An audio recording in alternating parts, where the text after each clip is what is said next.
What's up, guys? On this week's show, Batfleck is out, glorifying a serial killer, and The Rock has superpowers. All that and more on this episode of One Giant Leap for Geeks. That's one small step for man, one giant leap for Geeks.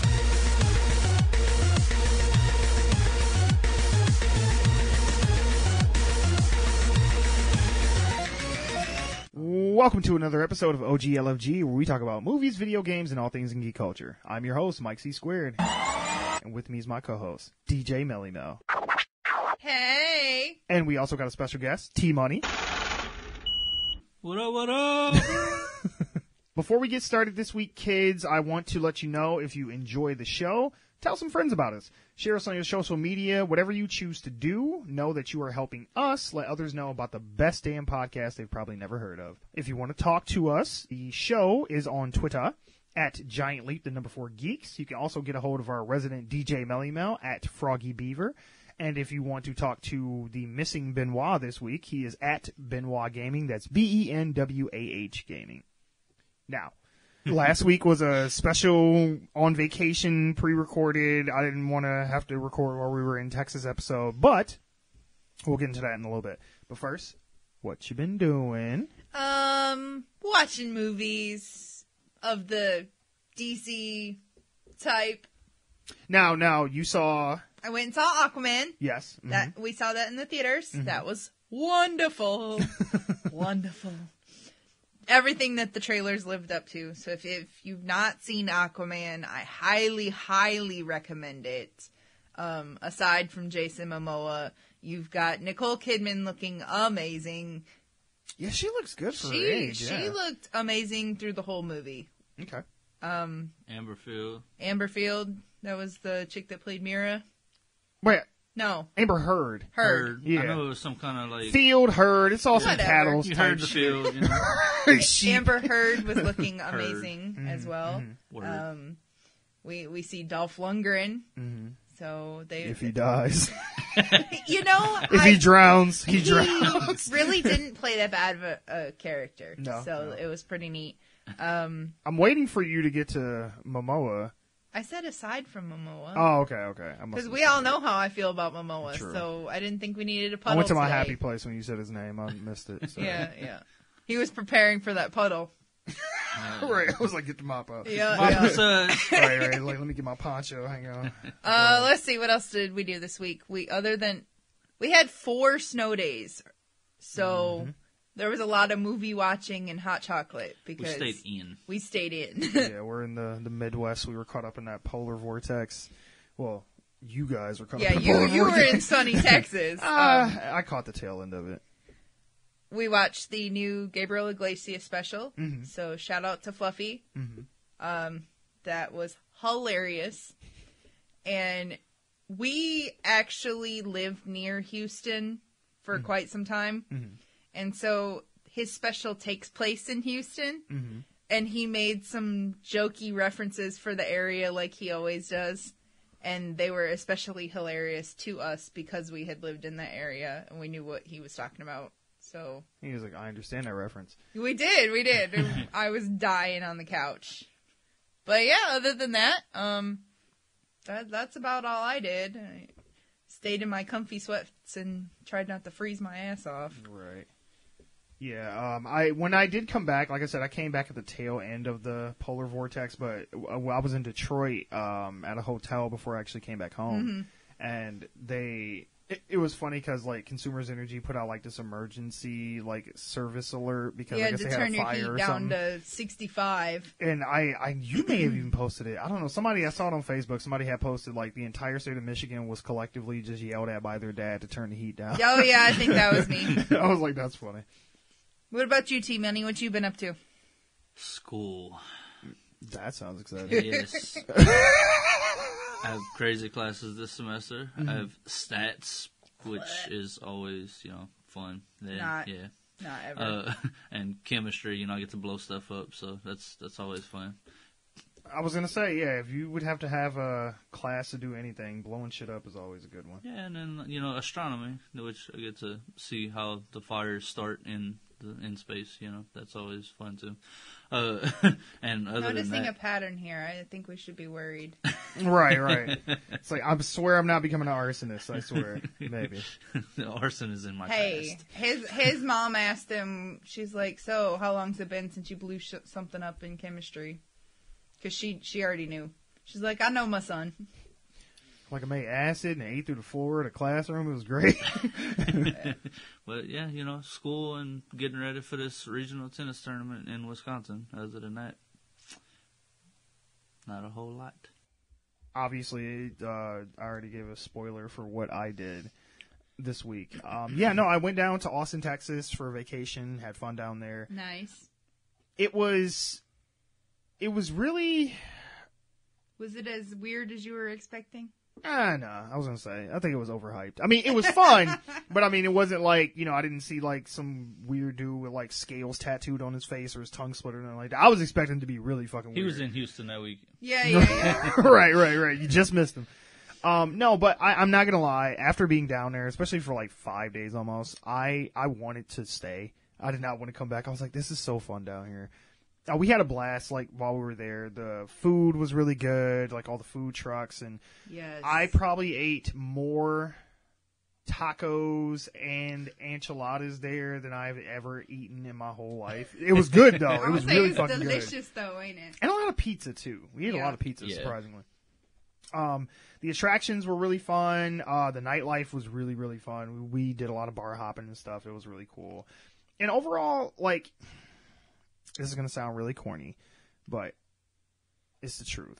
I felt like there was a lot of, like, creative energy down there because you could just, like, feel it, like, pulsing through the city. Like, everybody had some kind of drive to they were either, like, graffiti artists or they did music. I mean, so much so to the point where there was a fucking, like, homeless ventriloquist out there. Like, it was crazy. Like, and what was really cool about it is it was so not corporate. Like, you would have to go miles to find a McDonald's or anything like that. Like, everything was, like, homegrown in Austin restaurants and cafes and bars and shit. And I was just like, this is nice. I didn't see not one TGI Fridays, not a Buffalo Wild Wings, none of that shit. Yeah. It was all, like, local businesses. And I was Yeah. like, this is cool. Like, it felt like everybody had some kind of a hustle. Like, either they drove lifts or they had a food truck or they charged scooters or they, played at a bar on the weekend or all the above. Like, half of these motherfuckers had like 12 jobs and shit, which they don't tell you this when you go down there, but Austin is expensive as shit. Like, Yes. everything down there was expensive as shit. That's why everybody has 12 jobs. I was like, God damn, man. One of the Lyft drivers was telling us, he's like, yeah, I got like a 3-bedroom apartment that I share with some friends or whatever, a 3-bedroom house. He's like, yeah, we do about like 900 a piece. And I was like, God damn. I was like, man, he said about 4 or 5 motherfuckers live there. And I was like, shit, man. But I mean, if you are willing to make the effort to work, because there's a lot of work to be done down there, especially because they're building a lot of skyscrapers and shit. Yeah. So you can go into construction, pretty much anything you want to do. And I was really like, if I could just take this like entrepreneurial spirit and bring it back to where I live, and then like get Flint to not be just this rundown shit that it is now. I mean, people are trying, but it needs like an injection of some energy, like real bad. But I mean, it was just shot of adrenaline. Yeah, I swear. But it was just nice and inspiring to just see so many people doing their own thing and like living their best life, like, quote unquote. So how did y'all get around? Did y'all Uber all the time, or did y'all get a transit pass? Pretty much. I wasn't fucking with the public transportation. Like I wasn't even gonna deal with that shit. I've rode enough buses in Michigan. I'm like, nah, I'm not doing that shit. No, we mainly rode lifts everywhere, and then we walked a whole lot. Like I think. Probably there was one day where I did like over 20,000 steps. It was ridiculous. I say you had to burn off all them tacos. Man, I'm telling you, I felt like I gained a couple pounds while I was down there. But the one of the cool things was the electric scooters. They had them all over the place. You just downloaded the app and you could just ride it wherever you wanted to go. It was really fun. People were kind of assholes about it because there was one point where there was a dude, he had to have been drunk. He was driving like the opposite way down traffic, and he wasn't even like in a bike lane. He's just like weaving between cars, going the wrong way down the street. And it was just this big ass like Debo looking motherfucker on his little scooter, and I'm like, they probably too scared to hit him because they're afraid he might kill him. But all them one-way roads, he's going the wrong way. I was just like, Lord help this child. I was like, yeah, he gonna be. I'm like, we gonna see him like in an hour, like on the hood of a police car. Shit, you just give him time. But yeah, no, I mean, other than that, it was really fun. And my main goal while I was down there is I wanted to meet the people whose podcasts I've been following for the longest time, and I kept reaching out to them on like Twitter and Facebook, and I'm like, please, we're gonna be on vacation in Austin, I want to come see your show, please. It didn't happen, but still shout out to Double Toasted. I still love you guys, even though you wouldn't let me come see the show. But anyway, that being said, moving on. Welcome back, Master. I would say I missed you, but I needed a break from this bullshit. # sorry not sorry.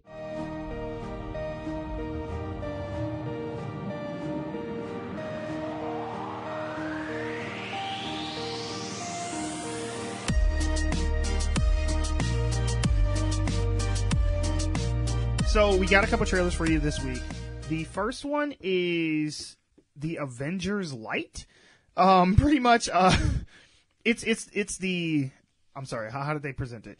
It was the Fast and Furious presents Hobbs and Shaw, which is like the longest name for a movie I've seen. And it's like, why would you I don't think anybody who saw that trailer was like, is this part of Fast and Furious or not? Like, yes, of course it is. Like, have you seen any of the last, like, 2 movies? No, because Jason Statham doesn't show up till like the last couple, I think.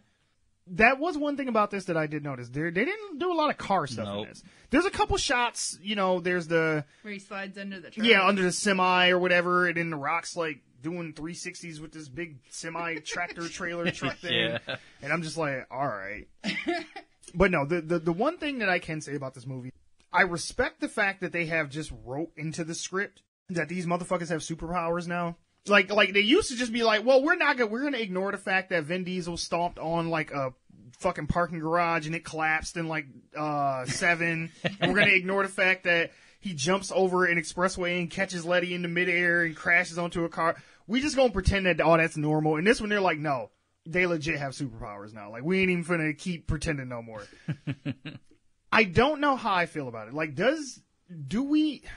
what do you guys think? Like, do you think that they've jumped the shark with this finally? Like, they finally have gone into just absurd territory now? Because you got to remember, this started off with a bunch of dudes racing Honda Civics and, like, stealing purses and shit. Like, this is not... DVD players.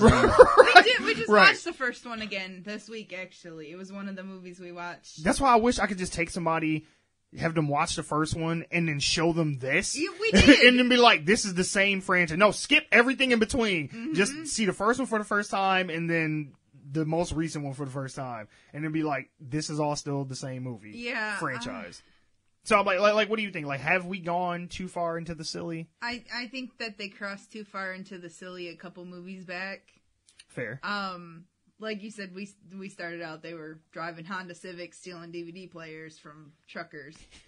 And, got that green glow under their car and everything. Yeah, no neon lights in this one. I was disappointed. No. I think they lost the neon lights, round 5? Oh. Something like that. Anyway. Shit, I never even noticed them after Too Fast, Too Furious. Yeah, they said neon lights is too expensive for Furious. Yeah, I don't think they had them in 4, so... somewhere between Too Fast, Too Furious and then The Fast and the Furious. Yeah, when they killed Han, they killed the neon lights. Yeah, he was the neon light right, of the I know. Universe. Yeah. He was the light of this franchise. I mean, it looks okay, but as far as whether they should continue these, I think we should call it quits. So because I mean, they're starting their own new little spinoff now. Like, you don't want to. That's the problem I have with it. Like, I'm gonna see it just to see it. Sure. But the Fast and the Furious is all about family.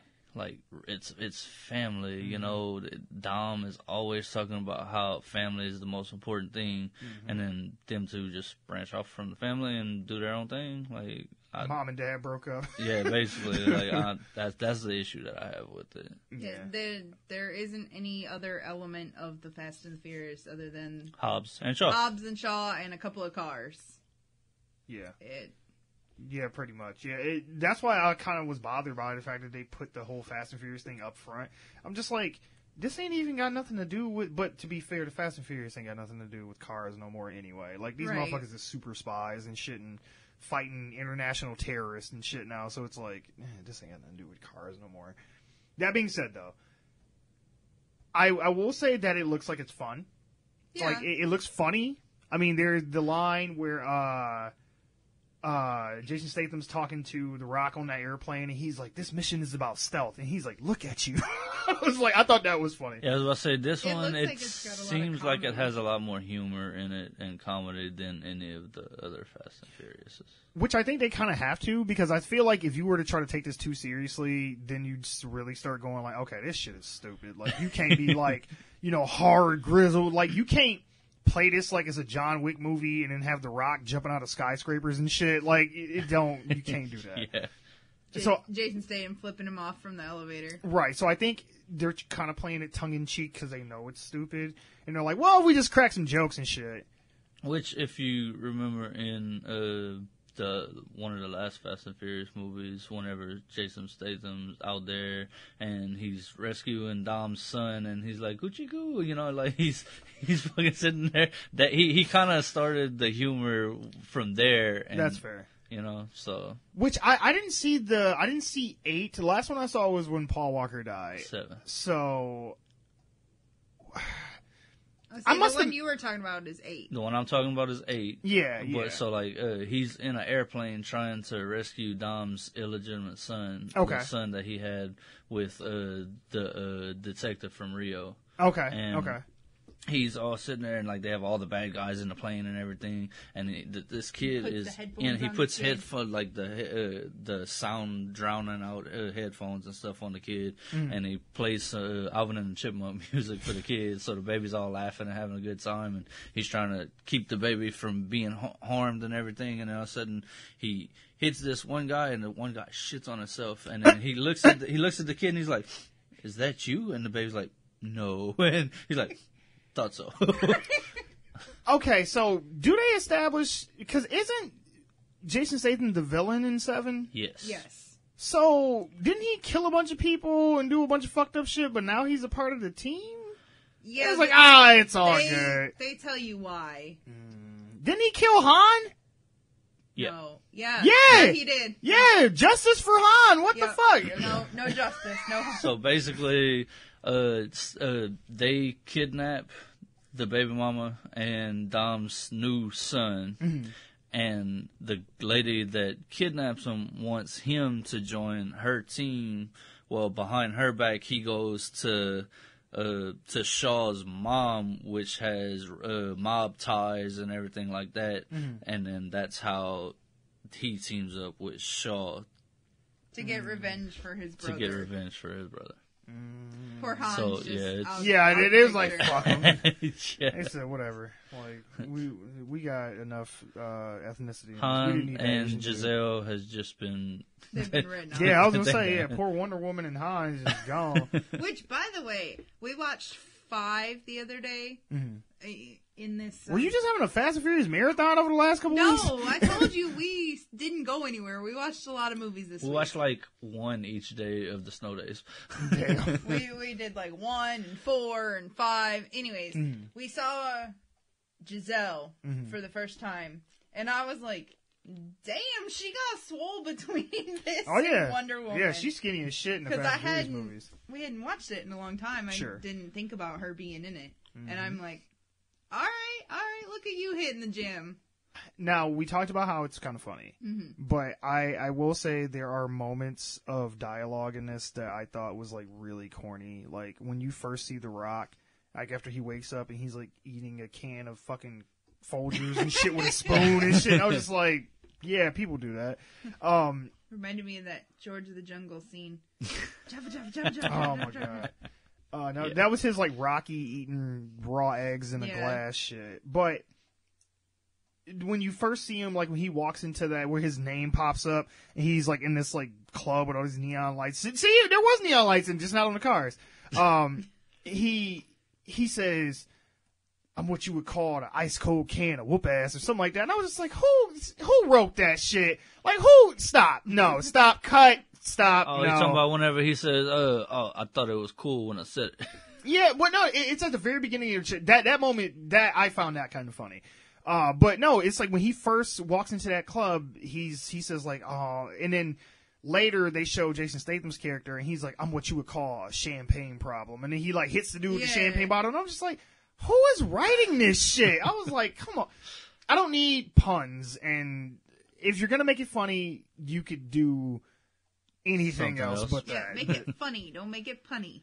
Like he felt like Stone Cold, or like he was like, or he was like mocking his like wrestling days when he would say like just goofy shit. Yeah, and it's just like, don't do that. My most cringiest part of the whole trailer is when they're like in the room together and they're like, "You guys got to work together," and he was like, "No way, this guy's a real asshole," and they point at each other at the same time and they say it like in unison, and I'm just like, like what? Mary Kay and Ashley. I swear, man, right. I think that they are banking on this movie making its bulk of movie overseas. Probably. Because this is not for us anymore. Like, these movies are not for the U.S. audiences. This is for China and everybody else over there who just want to see some crazy shit blow up. Like, these have become the Transformer movies at this point. And honestly, there had been rumors that they were going to have a Transformers Fast and Furious crossover. Do it. Do it. At this point, why not? Just do it. Like, if Optimus Prime would have caught The Rock from falling from that skyscraper, I'd have been like, yep, this seems like the natural progression to go, because we've just gone completely balls deep into stupid at this point. Balls deep into stupid. I like that. But okay, all right. I have a bet, 10-1, that if this does get a sequel, like not another Fast and Furious movie, but if Hobbs and Shaw gets a sequel, these motherfuckers going to space. No bullshit, because what do you do after this? Already talking about a sequel.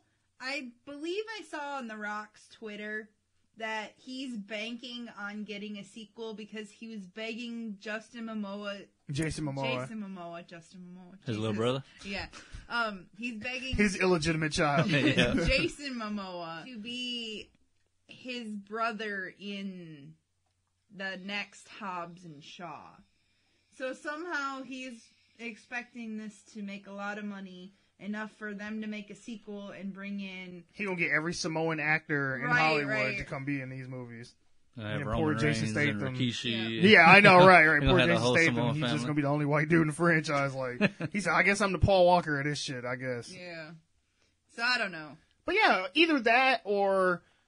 I mean, give them all super soldier serum and shit. Have them fight the fucking Avengers next. Like, why not? Captain America versus The Rock. And I heard somebody say, like, the reason they think that they're doing this whole, like, super soldier shit, because he's like, oh, bulletproof, superhuman, I'm stronger, and this, that, and the other. And you see, like, Idris Elba punching fucking metal doors and shit. And I'm just like, I guess? But they said that the reason they think they're doing this is because that'd be the only believable way that you could have him beat up The Rock, is to give him superpowers. And I'm like, yeah, well, The Rock's not superhuman. I don't know. Because he did, like, flex his arm and break his cast off in 7. And he, like, grabs a missile, I think, in 8. Is it a torpedo or something? A torpedo, yeah. And, like, pushes it along, and I'm just like, yeah, because that's that. Not to mention, he's walking around with a fucking machine gun that was supposed to be on the like tank. Mounted to like he's just holding it in the streets and shit, and it's like, yeah, I could see that. The recoil on that ain't that bad. Yeah, that's believable. But do we have any other last thoughts on Hobbs and Shaw? I mean, are we excited? I mean, I know we're gonna see it. We're gonna see it, but do we want to see it? I guess is the... I'm indifferent about it. I'm gonna see it, but I'm not like, oh my god, I can't wait to go see this movie. Yeah, right, it's gonna be meh. Yeah, meh. I mean, it maybe we'll be pleasantly surprised. Like, I'm not just hating on it just to hate on it, but I'm just like I said, I respect it for at least bringing attention to the fact that yes, we know this shit is stupid, but we've made an excuse for it. Like, it's okay, they have superpowers. This is fine. Yeah. We're supposed to laugh.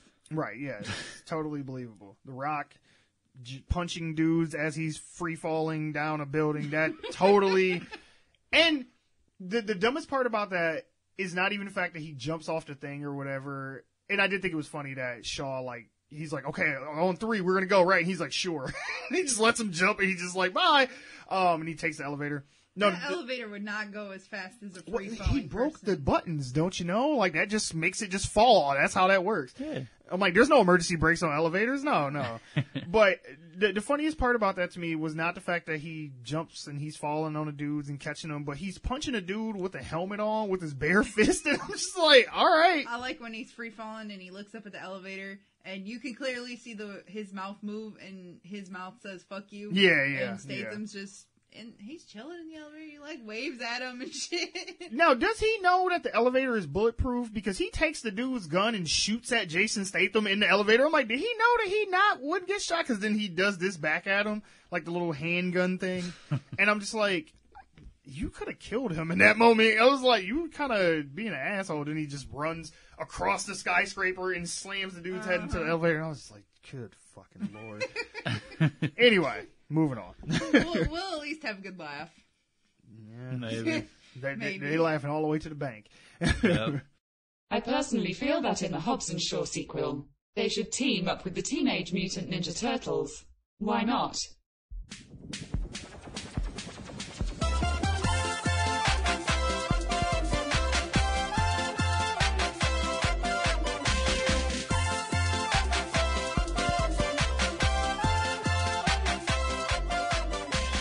The next trailer that we have we're shifting gears quite a bit.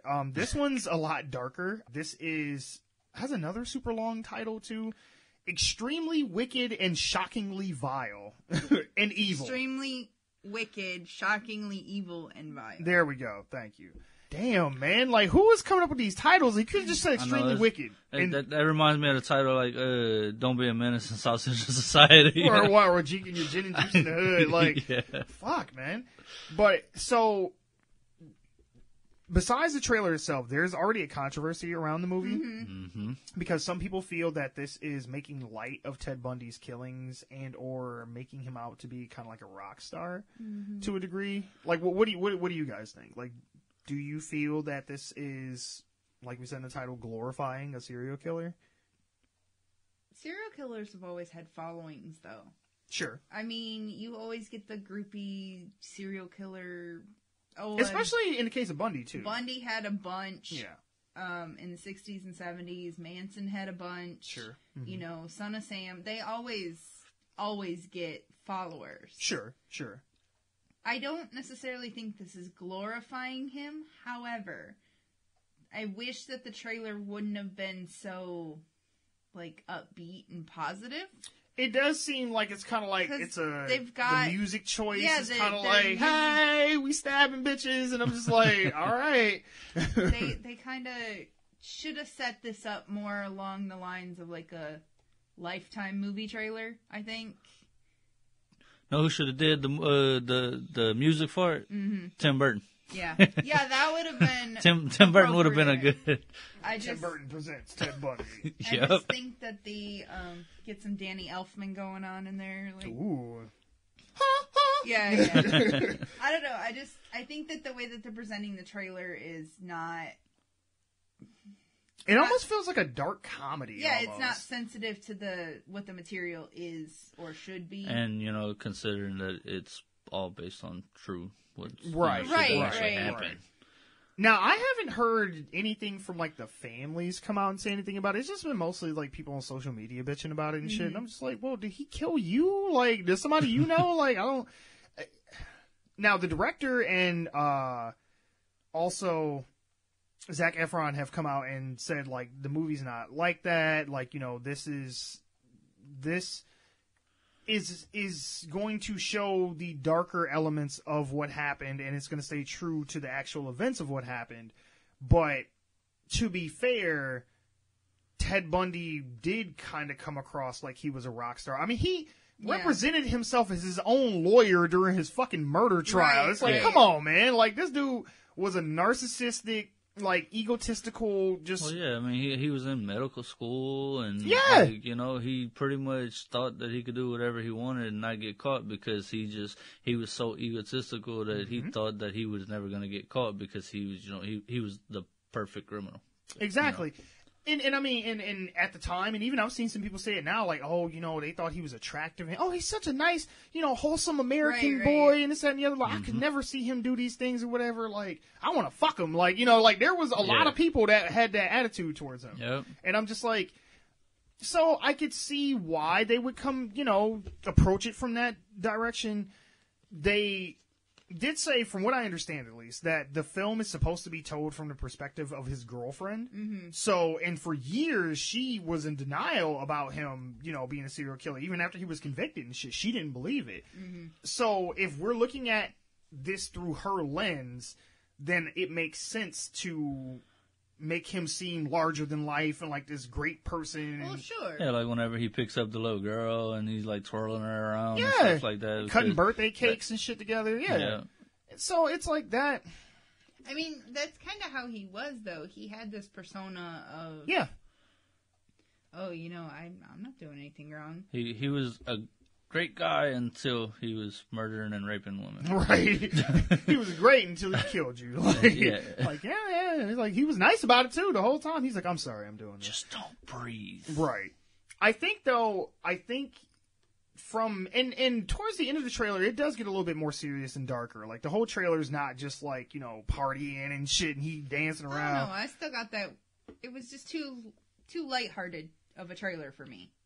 But I could see and then that. again, they might have just showed the light-hearted moments of Sure. the movie Yeah, in the that's trailer, true. and then the rest of the movie is just more dark and serious about it. You know. Yeah, because towards the end, like, when they're showing him, like, dragging the dead girl's body and shit, and him, like, hitting the bitch in the head with a crowbar, like, When he's that's in when it court. starts to get, darker. And I think that, surprisingly, Zac Efron is doing a really good job of playing that kind of narcissistic, charming, and manipulative side of Ted Bundy. Mm-hmm. And then he still came across as, like, this dark, creepy, like, you wouldn't want to be in an alley stuck with him type motherfucker. Like, you wouldn't leave your kids with him at a I birthday mean, party type shit. Like, he has always been one of the actors that was considered more attractive and stuff. Oh, yes. So, really, I think the only part that he would have had to really work on was the dark and mysterious part. Because we already know he can do the charming, like, Yeah. ladies' Right, man right. type shit. It's like, yeah, they gave him a perm and shit. Can we talk about how Sheldon's in this thing? Yeah! Please, speak on it, sisters.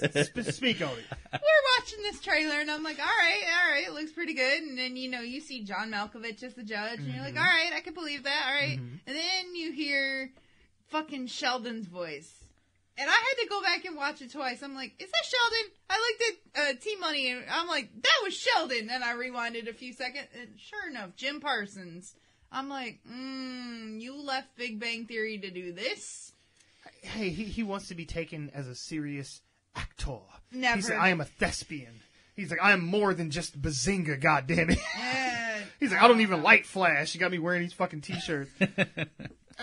Yeah, I mean, I don't have anything against the trailer. Like, I think the movie looks interesting. Yeah, I want to see that Definitely one. looks like something we would watch. Yeah. Yeah, I want to see that one more than Hobbs and Shaw. So Yeah, for sure, yeah. Because I was going to say, controversy aside, like, do you think the trailer does a good job selling you on the movie and makes you interested? Because, to be honest, I know a little bit about Ted Bundy, but I have never, like, watched a whole documentary about him, so, like, I don't know the details of it. they had a Lifetime movie about him that I had watched one time, and that one was pretty good. So that's why I'm like, for me not knowing much about him, this, at least in my opinion, did a good job of making me interested. Like, oh, okay, I want to see how this, I mean, I know how it's going to play out, but I want to see how they play it out. Well, Right. It's like the Norman Bates show, Bates Motel. When you see the trailer for that, you're like, oh, hey, I know it's about some serial killer, but kind of looks interesting. Yeah, that's fair. I don't know. T-Money and I kind of like watching serial killer stuff. We watch a lot of law and crime shows, anyways. Don't feel bad. I think I've talked about this. She's like, I don't feel bad about it at all. Fuck you.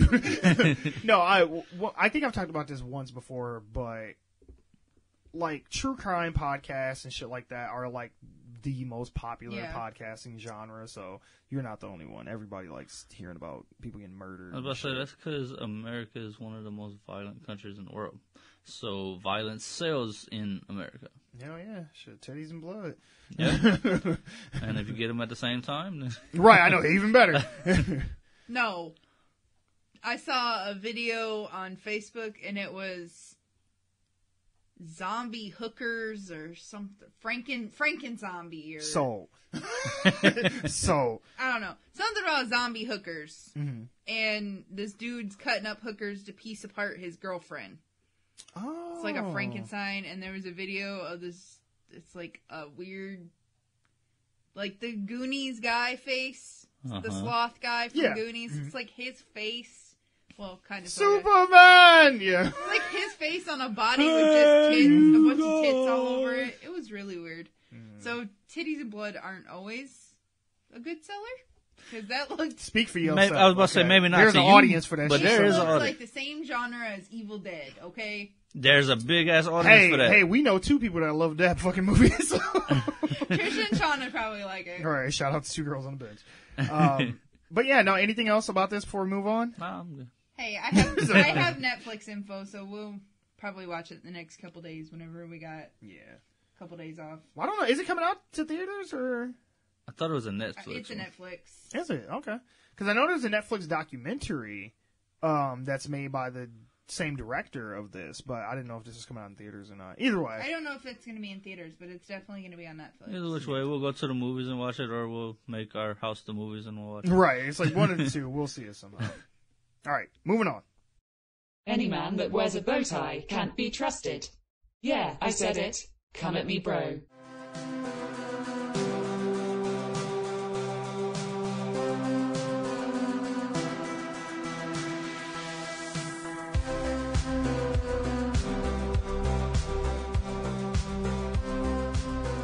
How long has it been Oh, God. since we have seen Martin and Will Smith together on the screen? 182 years. You know what? Looking at this picture they put out, it feels like it because, goddamn. So yeah, we have our first official look at Martin and Will as Mike and what's Will or Martin's character's name in Bad Boys? I can't think of it. I know Will's Mike Lowry and Martin's Shit, I'm drawing a blank. Martin Lawrence. Yeah, you know. All right, Martin Lawrence is Martin Lawrence. Anyway, we got our first official look at Martin and Will and Bad Boys for Life. Yeah. And it wasn't... Marcus. Marcus. Yes. I know Mike it was and an M. Yeah. He, or they... Will Smith put it up. That's how I came across it on Instagram. And I didn't see, like, the studio put out anything, like, official. It was just, like, something he just did. Mm-hmm. But the first thing I got from it is, why did they make this shit with the fucking Boomerang app on their iPhone? Like, this shit looks so stupid. Like, it just keeps, like, tilting back and forth and shit. And it's playing that fucking P. Diddy Bad Boys for Life song in the background. It's like, we ain't go with nowhere. And I'm like, oh my God. Like, first and foremost, Martin just looks tired. Yes, he He does. looked He probably tired. is tired. No, he said, look, he You looked got me doing all these tired damn comedies out here. and old. And Will looks exactly the So same. he's tired. I know. He's tired to get shot in the ass and having to use all these donuts. I swear, look, he been eating too many fucking donuts too. Martin to put on some weight. Will still looks good, but Martin, he looked like he just He got all them damn kids. right. He like, man, they pulled me out of my recliner for this bullshit. Listen here, Gina. I mean, there's not much to it, so I mean, there's not a whole lot to say about it. I mean, it just, I don't know, like Martin just, Will, they pulled him off of fucking some other weird movie shit that he doing. Like, he's been making a lot of weird movie choices lately, like between Suicide Squad, Bright, and some other shit that he's supposed to be working on. Yeah, I'm like, he's been making some weird career choices lately. And so I was like, yeah, let's go back and do Bad Boys. And he was like, sure. And they had to stop Martin, on his way to his third trip to fucking Jack in the Box and shit. And it was like, come on, man, come on. We got a place for you here, too. And then again, like I said, it's probably gonna make a lot of money because in America, again, we like guns and violence. Buddy cops. Buddy cop buddy movies always do cops. pretty good. And I mean, I'm looking forward to seeing it just because I like the first and second one. So I love the first one. I do not care for the second one. See, I know that's I an like unpopular both of them. opinion, but yeah. I love the second one, and I mean, I like the first one, but it's What? not my favorite. There is a whole 5-minute montage of Will Smith running with his shirt open in slow motion in the first Bad Boys, and you don't like that? I didn't say all that. I just said that I didn't, as a movie together, collectively. Sure. I don't know. I like the funny buddy cop thing more as the serious. it's because he wasn't underwater Oh, is that what it was? and it wasn't Momoa. Yeah. Give him long hair, lighten his skin tone a little bit, make him a little bit bigger, give him some tattoos. There you go. That's it. Tattoos. I am a sucker for some tattoos. As long as they're not crappy prison tattoos. No? That's just not a turn on. No, you don't want to get that Ariana Grande 7 rings tattoo on your hand that actually says barbecue I grill. want to get that that old crazy messed up line to Michigan across the chest. You know? No, but Across the I stomach. would take Adam Levine's California any day. Like I said, there's not a whole lot I got to say about it. I just wanted to bring it up because I just saw it and I was like, I still don't understand why they're calling it Bad Boys for Life and it's Bad Boys 3. You're just confusing people because you're Right. like, is there a movie we missed somewhere? Like Bad Boys 4? I know, because it's even the number 4. Yeah, I know, it's the number 4. And I'm like, this is the third movie. What? Yeah. No, they're going to have a prequel to this. And Yep, and then that'll be the third Well, one. I mean, this one isn't scheduled to come out till 2020, so Yeah, next year. unless they're gonna release something later this year, We'll get a trailer for it this year, I'm sure. I'm sure. Yeah. Yeah, I mean, I hope it turns out cool because I do like I said, I don't care for the second one, but it's okay. But I like them together. I think they're funny, and I think the movies are pretty good action and stuff. I don't know. This is just not the way to roll out your first look at the characters again because it's just Martin and Will standing in some ghetto ass house holding a gun and shit and staring at the camera. I mean, it's been what, 10 years? Since Bad Boys probably 2? roughly. Probably longer than that. Probably like 01. No, damn. Well, when was that song popular? The Shake Your Was Tail it ever? Feather song. No, that's not. Whatever. That's not the song. No, that's No, not the one that they used on Instagram. Shit, I don't know. I think it was like 01 or 02. Yeah, it was early. Because the other 2000s one for was sure. late 90s. Yeah. 03. 03. So, I mean, we haven't seen them together in 15 years. I don't know who was asking for this shit. I really don't. Martin. He was like, please, I need some work. Right? Got a lot of child support. Right. Him and Val Kilmer both. They're like, please, just give us these sequels that nobody's asking for. Right. Yeah, I'll be in Top Gun 2. They said, Val, ain't nobody calling you. No. Nobody wants you to be in Top Gun 2. Nope. Yeah, but I mean, hey, more power to him. I hope it works out, but I'm not too optimistic. Sorry. Meh. But anyway, moving on. We ain't going nowhere. We ain't going nowhere. We can't be stopped now. Cause it's Bad Boys for Life.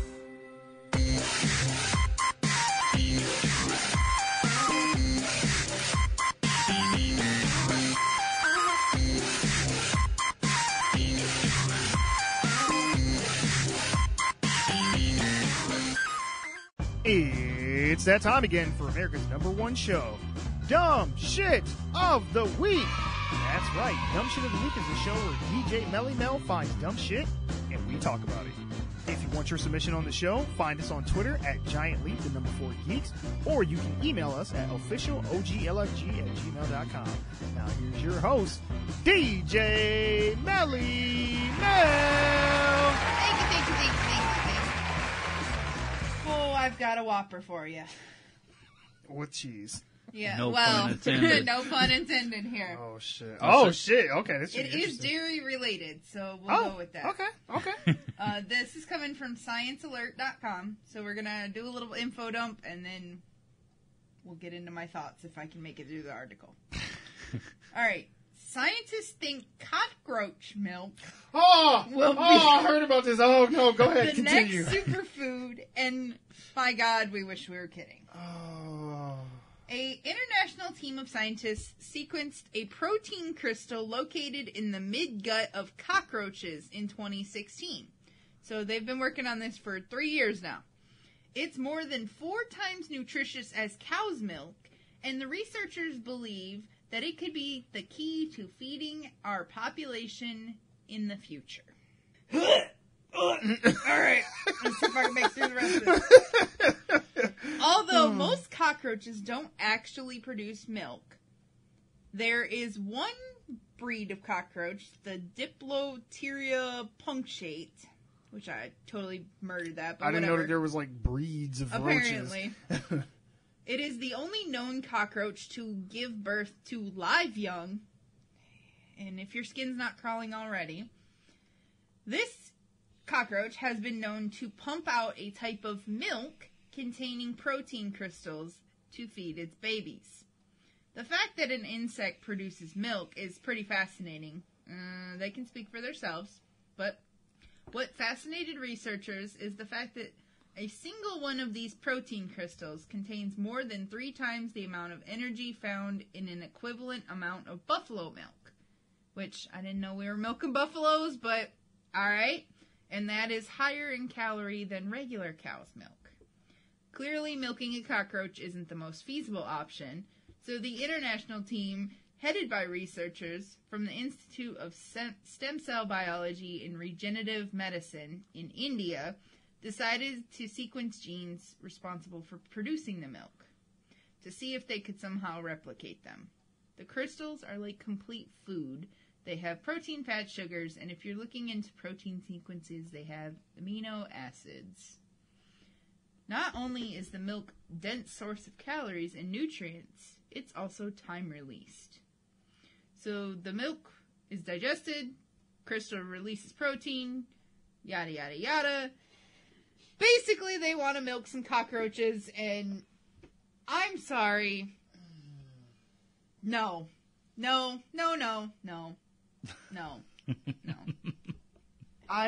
Cockroaches are disgusting. I feel bad for the laboratory team that was tasked with fucking, like, what else do we have to learn from roaches at this point? Like, what? Like, like I didn't go to medical school for like 5-6 years and all this shit to be like, oh yeah, I'm gonna go milk cockroach tits and shit. Like, no, I'm not doing that.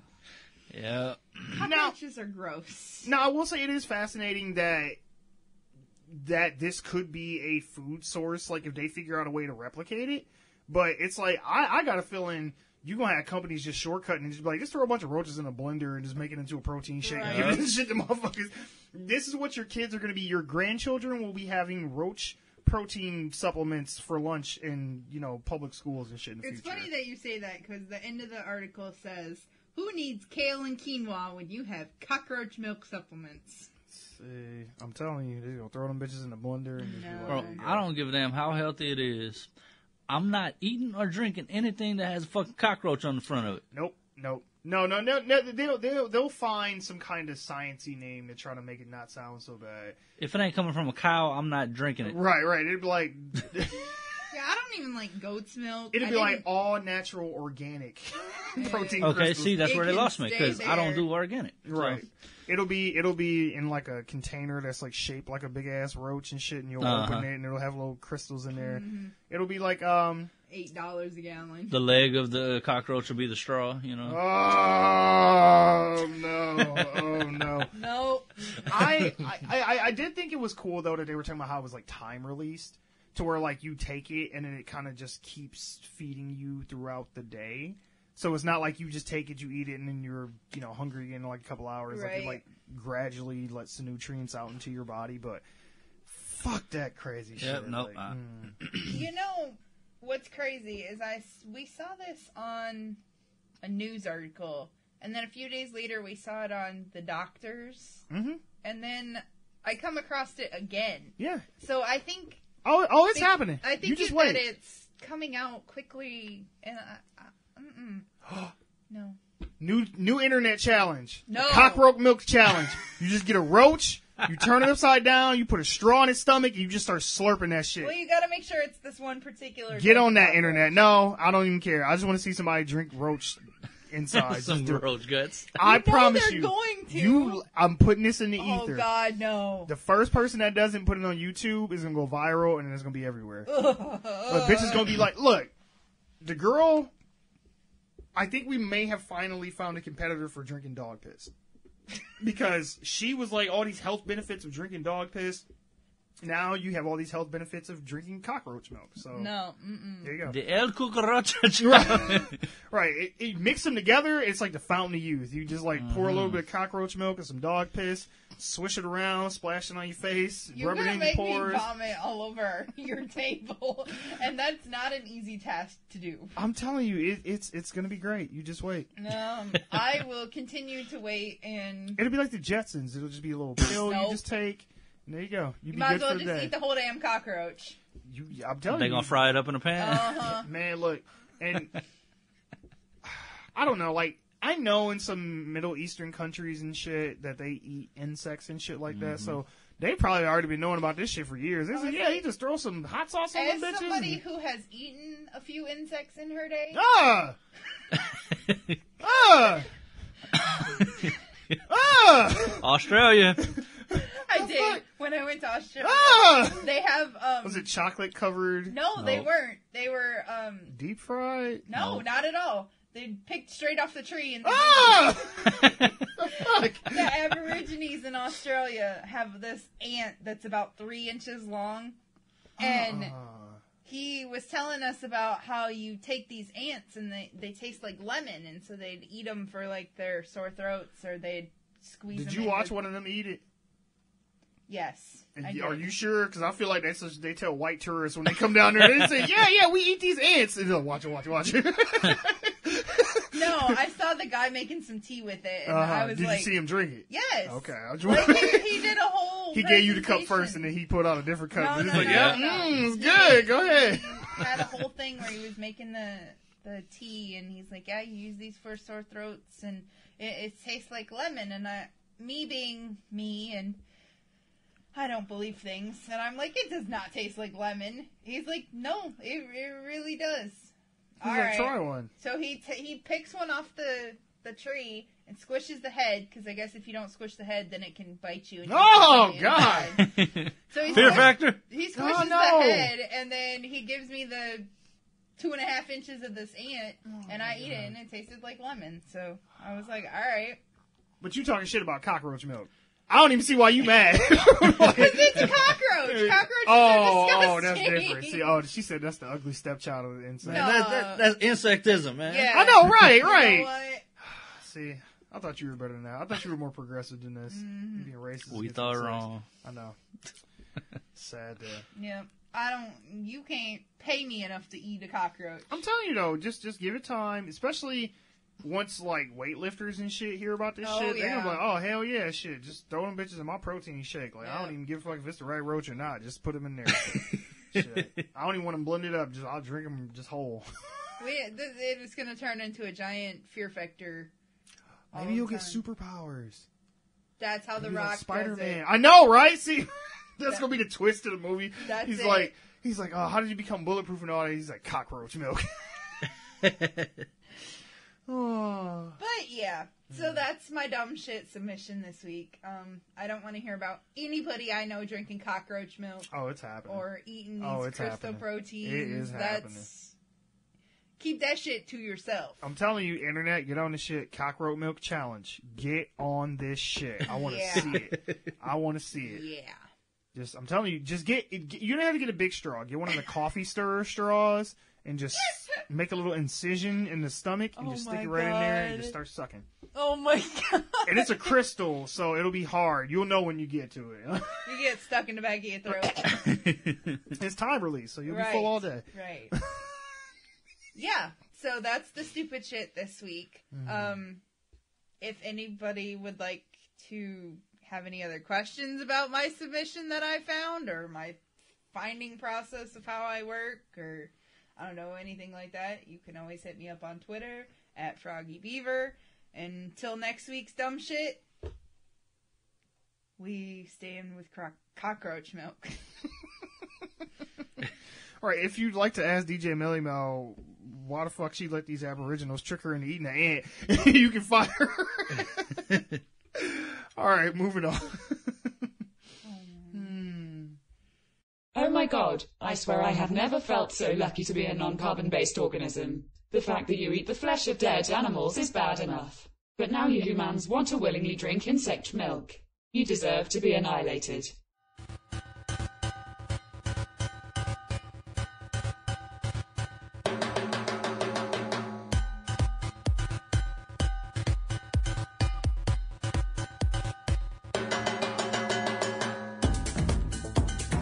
So we have a... I don't even know how to transition from that. So we have another first look at the Birds of Prey movie. Okay. Now, this is another spin-off from a quote-unquote franchise, I guess. I don't know. Suicide Squad only had one movie. I don't even know if you can call it a franchise. I'll say a spin-off of a superhero movie. Sure. Yeah, so Margot Robbie is producing this and starring in it as Harley Quinn again. And we got our first look, and...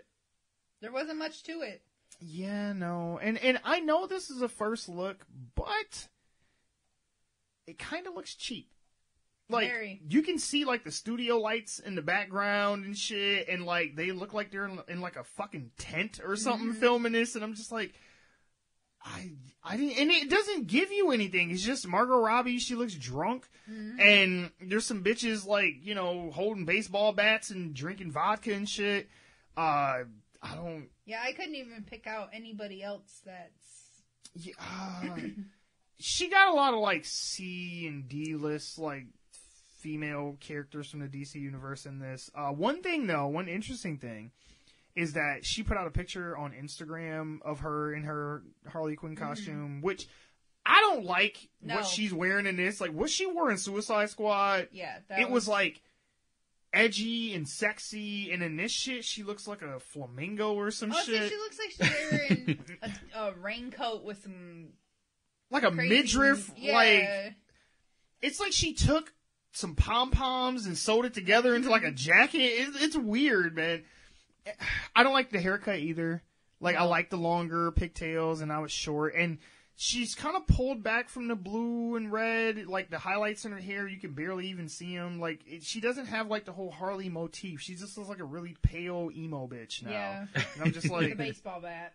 No, she didn't even have that in the trailer. Well, they do show it. They show it, but they don't show her holding it. Right. You're just supposed to imply that it's That's her, yeah. She does have the mallet, though. They show the mallet. And I was like, okay, that's cool. Because that's her more traditional weapon from the comics and stuff. But I'd like to see her shift back to the black and red outfit. Well, there is one shot in the Suicide Squad movie of her dancing with the Joker, and they have, you know, her in the traditional Harley Quinn jester costume, but you only see it for like a second and it's gone. I would like to see that. That's what I mean. I'd clearly like to not see going her to do drift that. back to the black and red. Yeah. Especially with them bringing this mallet out again. Right, I know. You know, I'd like to see that. It would make sense, right? As a fan, well, I'm not really a fan of Harley, but as a fan of the Batman universe in which Harley exists. Sure. You know, call me old school. Now, with this though, one interesting thing was that Margot Robbie put up a picture on Instagram of her in the costume, and she has like all these necklaces on. She has like some Mr. T shit going on. There's like a bunch of like 9 necklaces going, but one of the pendants on the necklace that Harley is wearing, it's in the shape of a dog bone, and on it it's engraved Bruce.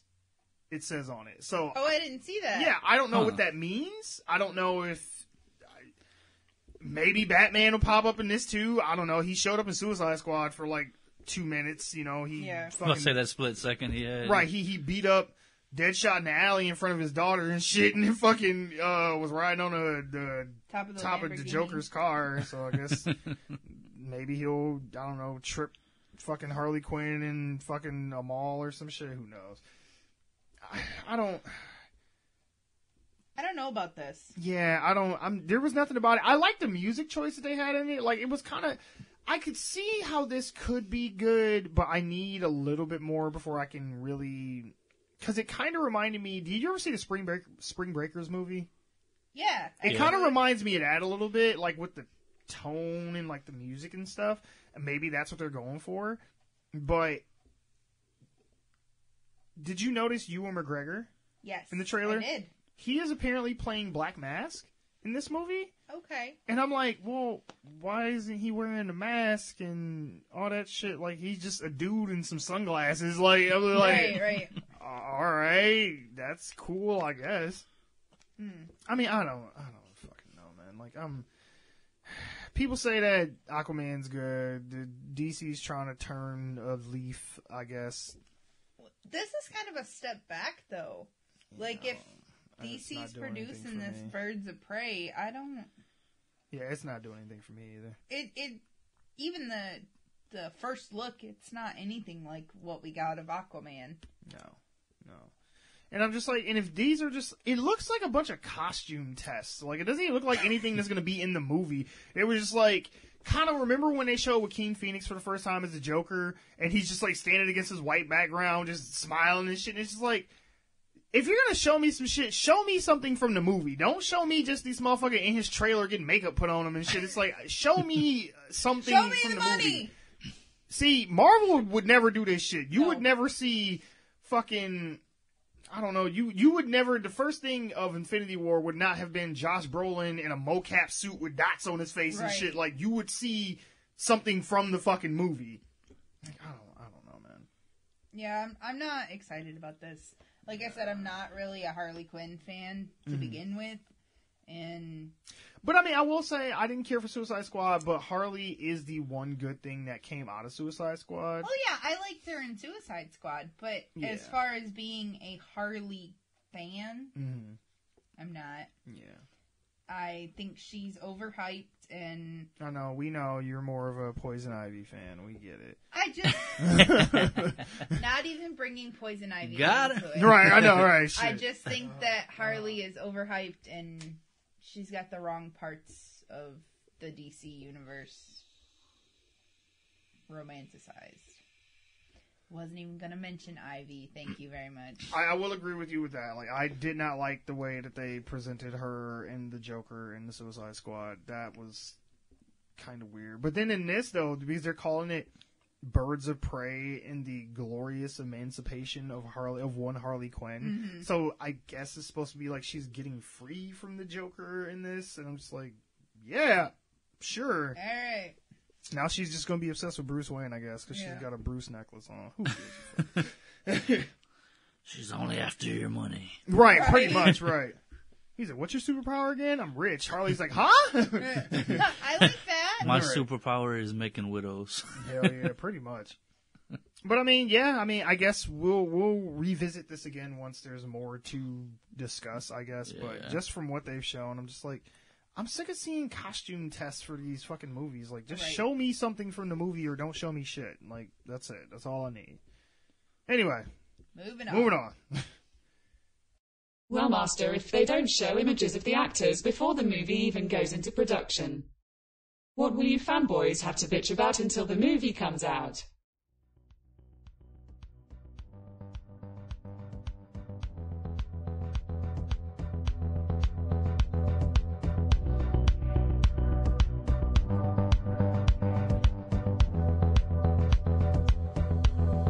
So in other DC news... I like how you paired them together. Yeah. I'm getting this from Deadline.com. Okay. Exclusive.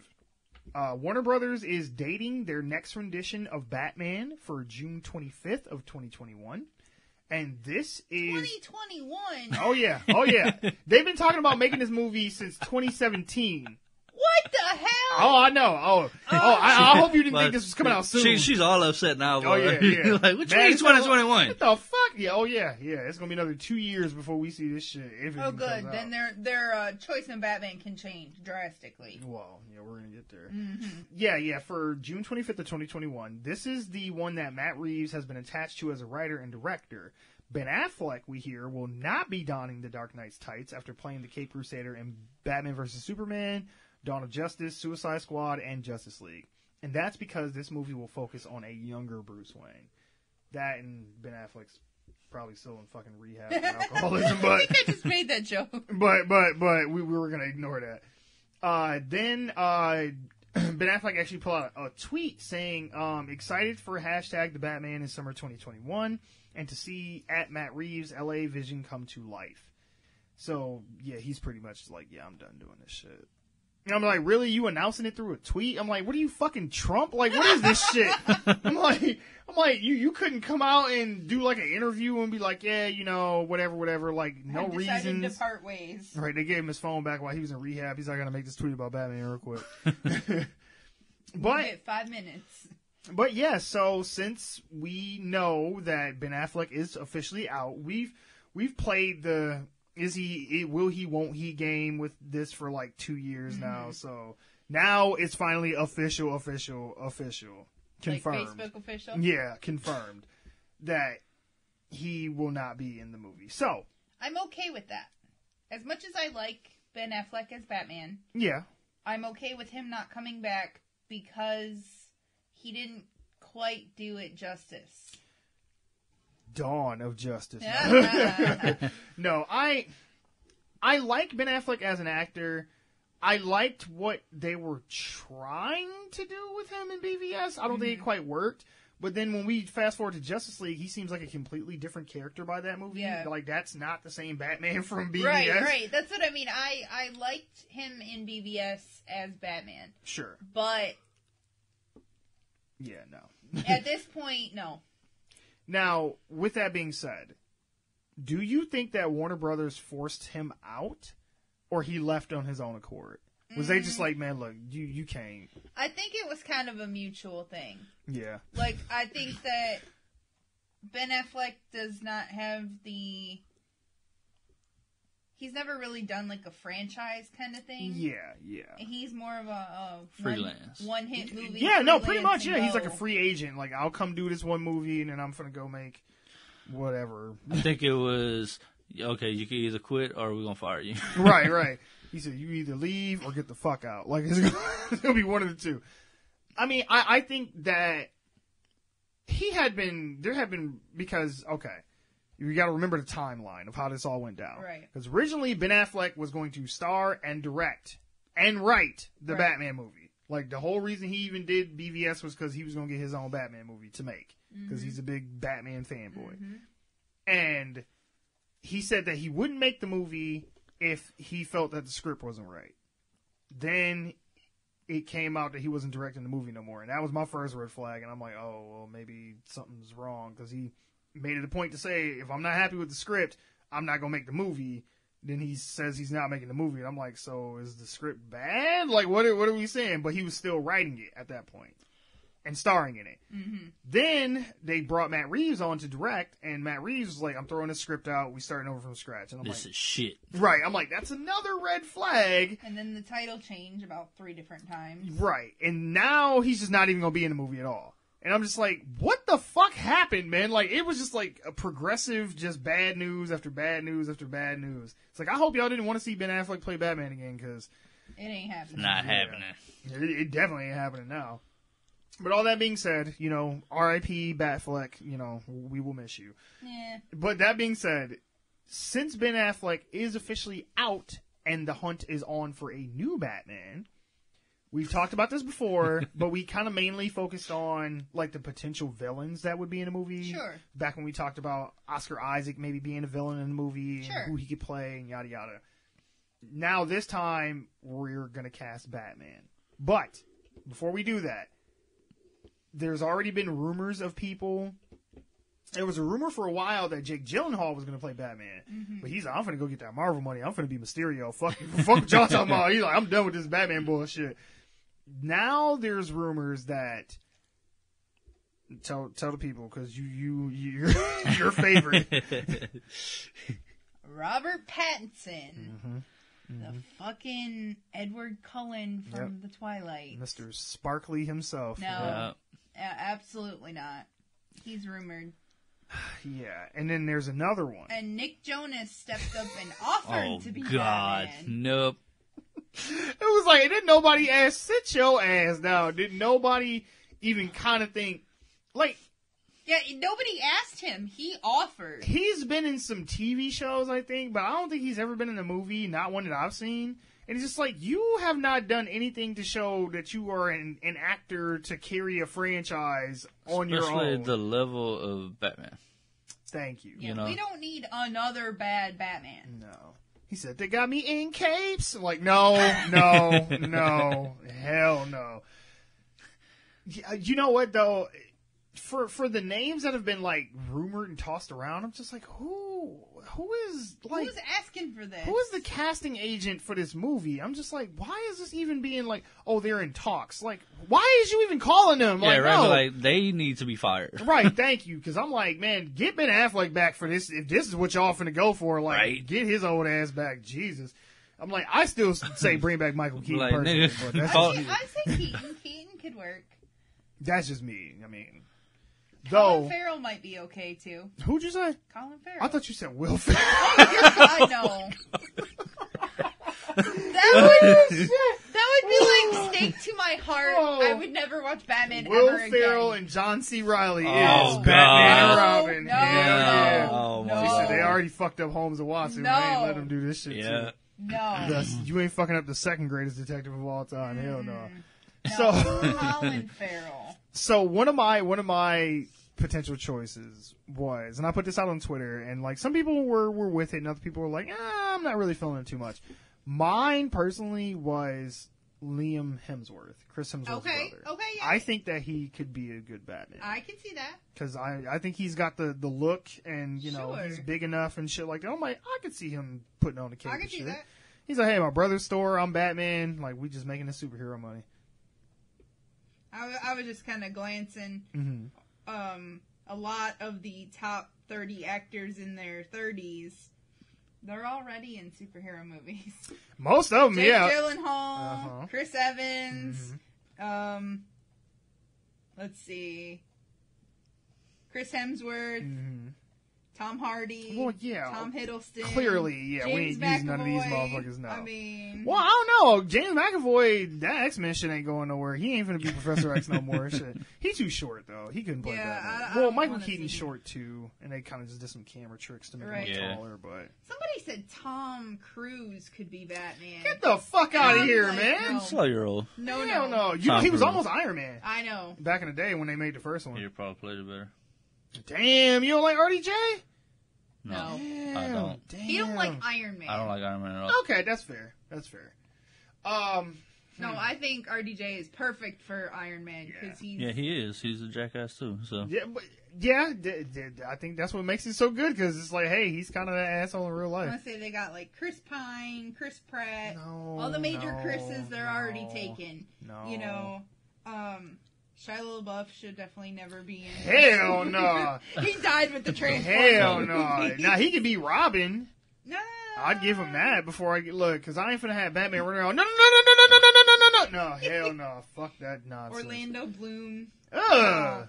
Yeah, I don't. My stomach hurt. Ugh. Jesse Eisenberg. Ugh. He's already Lex Luthor. How the fuck he gonna be Batman? Hell no. I didn't say these were my picks. I just said Hell these no. are. So what would be your pick? Yeah, I know, right. Quit giving all these non-existent ones. Who would you want to be Batman? I told you, Colin Farrell. He'd be an okay Batman. Oh, okay. Oh, that was your pick. Yeah. Okay. I didn't know that was your pick. You was going through all these names and stuff. He's like, yeah, no. Is any of these ones that you would actually want to see as Batman? No. I don't know. I don't really think I'd want to see Colin Farrell as Batman. I think he's too old though too. Not like he's old per She's se. so damn picky when it comes to Batman, though. So yeah, That's true. she's as picky about Batman as Mike is about Mike Spider-Man. is about Spider-Man. Yep. That is fair. That's actually too fair. Actually, Ashton Kutcher. Oh, what the hell? He's off saving the human trafficking victims. He can go stay there. Again, that made my stomach hurt. I saw something. Somebody's like, "Oh, we should just give it back to Christian Bale." I've been seeing memes of that too. It's like, hey, why don't we give this Christian Bale guy a try? He might be good. No. I was like, no, because I don't want to hear that. Where are the drugs going? Like, no, calm all that shit down. Though, I had put out on Twitter that I think that Liam Hemsworth should be, and here are some of the ones that some other people had suggested. They said that Richard Madden would be a good choice. This is from Super Movie Bros podcast. They said that they think that he would be a good choice. We all know he can do a brooding. We all know he can do brooding well enough after playing Robb Stark, that intense stare. My God! Now this is from Game of Thrones. I've never seen Game of Thrones, so Yeah. I can't. He kind of weigh in looks on like a that. James Bond kind of dude. Who the Richard Madden. Yeah, a little bit. Super Movie Bros also threw out their Army Hammer. They said he was cast as Batman before when George Miller was making a Justice League movie. I'd like the casting then, and I think it works better now. I think he looks okay for it, and I mean, I think he would have did good. But again, if we're going younger, then I think I that's think he could pull it though. yeah. I think we're staying too old though. Still, if we go that route, How young are they wanting? Yeah, young right. probably 20s, Batman? 30s. Well, 20s or 30s. Army Hammer could do it then. Yeah, maybe. Somebody else said Theo James. This is Just in Time Baggers. They said Theo James, which is this guy. I've never seen him in anything before though, so I don't know. He How looks his like a acting porn chops would be. star. I don't say I'm like, look, you just got to be white and in shape, and that you're Batman, pretty much. Stork I've from seen that Besotted kid Geek, before. he said he'll throw in Cole Sprouse as Tommy Elliott / Hush for down the road, not for Batman, but for the villain of Hush. For I down the was road. gonna say, no. No, but he did say, seriously, I think they need to focus on someone who can act and play Bruce Wayne and leave Batman to mostly stuntmen. More of this, and I don't care who's really in the cape and cowl for it, and he has a gif of the fight scene from BVS where he's beating up all the motherfuckers in the warehouse and shit. That was the best part of that whole fucking movie, but You Watch and I Listen podcast said, would like to see Keaton reprise his role. If it's someone new, make it a guy not many of us are familiar with. So I a no kind name. of like that idea. Yeah. The VCR kids, they said I would say Cillian Murphy, or I think it's Killian. But he's already in the Bat universe, right? Does Batman Begins count? And I was like, yeah, Cillian Murphy, he's the guy who plays Scarecrow in Batman Begins. And I'm like, he's in actually all three of the movies. He shows up in The Dark Knight and The Dark Knight Rises. So I was like, yeah, no, he's been in too many Batman movies. I don't like Movie him as Geek and Batman Proud, anyways. they said Robbie Amell, who is Stephen Amell's brother, the guy who plays Arrow, this guy. Okay. I was like, okay. I was like, I love how all these gifts for these dudes with their shirts off and shit. It's like, hey man, you got to be jacked if you playing Batman. Joe Kinnaman, Roger Stone's fake tan, said on Twitter. Joe Kinnaman, he was in the RoboCop remake, and he plays the military dude in Suicide Squad, like the one that was running the team. Okay. I don't think they'd backtrack and bring him into Batman though. Yeah, I was gonna say, I'm like, he's already in a DC universe. Yeah. And I'm like, So I kind of went off and did DJ Melly Mel here, but I did a whole fucking cast. Okay. So if it was like a younger version of Batman, I thought that David Mazouz would. What's he been in? He's the boy that plays as Bruce in Gotham. Oh, okay. I've heard somebody else say that too. Okay, all right. And if it was the older Batman, I would go with Philip Winchester. He is. Have you seen like Law and Order SVU and stuff? Yeah. The newer ones. No, not the newer ones. Okay. He was. I was saying not that dude with the gray hair, is it? No, in the sunglasses? he plays as Peter Stone on like Law and Order SVU. Okay. All right. And then I did a Harley. I think Gianna Jean Daddio would play good as Harley, which she is on WWE. She's Liv Morgan on WWE. Not familiar. She would play a good Harley. Yeah, she would. Don't give me that look. Look, I was gonna say, I didn't seem like you co-signed that one with the face you made. She didn't. Alfred, I put as Liam Neeson. Oh, hell yeah. Yeah, I think she'd be a good Harley. Alfred would be Liam Neeson. Oh, yeah, that would be good. That would be really good. I can go with that. The Joker, I had. I think Liam Neeson was in the Dark Knight. Yeah, trilogy, no, though. he's in Oh, Batman was it? Begins. He plays Ra's al Ghul. Yeah. Y'all fucked all my shit up then. So thanks for that. Joker, I put at Louis Tomlinson. He was in One Direction band. It's like an overseas band, but The boy band, One Direction? yeah. Yeah, I know who you're talking about. I'm just trying to think of which one he is. So why him? Why him in particular? I'm curious. He kind of does got that. He kind of got that look, you know. Okay. Two-Face, just because of the laugh. Okay. I got Jim Carrey. Okay. He was Okay. already Riddler, He was the Riddler. though. Yeah. So He's like, man, that was like 20 years ago. I don't remember that he shit. probably don't remember that. Right. And then Catwoman, I got Sarah Jade Beavis, which is Paige from WWE. She would play a good Catwoman. No, she wouldn't. Yes, she would. No. Yes, she would. Can we get Kate Upton to play Catwoman? I don't even know if she's a good actress, but just to see her in like a leather bodysuit, I would go buy 12 tickets to see that shit. 12 of them. Look, I would go watch it every day it was in theaters until it was gone. He's like watching Every fucking day. God damn. Like I said, I don't care if Affleck's not in it. I would prefer it to be a no-name, someone who we haven't seen before, who fits the character. But That's please, kinda God, my don't give it thought. to Nick Jonas and Please, for Robert the love Pattinson. of God, don't give it to Robert Pattinson. No, people have said, because if you haven't watched him in anything but the Twilight movies, he has been in other stuff lately, and they said that he is a pretty good actor outside of the Twilight movies, but everyone, the general public is going to know him as the dude from Twilight, so it's like you don't want to already have that stigma going against your movie before people even see it, because they're like, yeah, the dude from Twilight is going to be Batman, and like, ugh. It'd be like, Daniel Radcliffe is the new Batman. I would take Oh, so that. Daniel Radcliffe actually plays well in other movies. Well, I know would that. take- I'm I just would- saying, look, like, I would take he was that, talking though, about over- the stigma of knowing him as Edward on Twilight. No. They'd be like, you got Harry Potter as Batman. Ron from Harry Potter is the new Batman. Like, ugh, hell no. Robert Pattinson's Rupert off- Grint is Oh, Batman. Rupert. God. Let's say Robert Pattinson's other movies are not good at all. Though, I've heard some people doing some, like, race bending, too. And, like, people have suggested Michael B. Jordan be Batman. I was like, I've seen I'd that. sign off on that shit. I've seen that. Yeah, because nowhere does it say that Batman is a white guy. No. He's just rich. Yeah. So white, pretty much. No. No, I mean, it wouldn't bother me, but again, like when we talked about Oscar Isaac, like they wouldn't make him Batman because motherfuckers would be just mad. Mm-hmm. It would turn into the Ghostbusters movie all over again, and they'd be like, they made Batman black, blah, blah, blah, blah, blah, shit is trash. Ice-T as Batman. Wow. Hell yeah. Fucking, well shit, we going down that route. Shit, LL Cool J is the Dark Knight.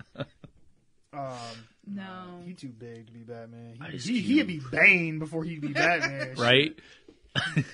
But yeah, no, I'm interested though to see if anybody else out there, if you got any good casting ideas that we maybe haven't brought up, because I'm curious to see how this progresses and like what other people feel. And I really want to know, does anybody out there, how do you feel about Robert Pattinson and or Nick Jonas? I'm telling you, I just want them to do it just so I can make that joke some more. Just, they got me in capes for your love. Like, no. Ooh, for your city, for Gotham. There we go. No. We do not need another bad Batman movie. Got me Batman fighting. Get out. Oh, all right, moving on. My car is fast as lightning. Oh my Get god. out. Yeah, the fuck out. Poor Ben Affleck, he did the best he could with some shitty movies. Hell, at this rate they may as well make me Batman.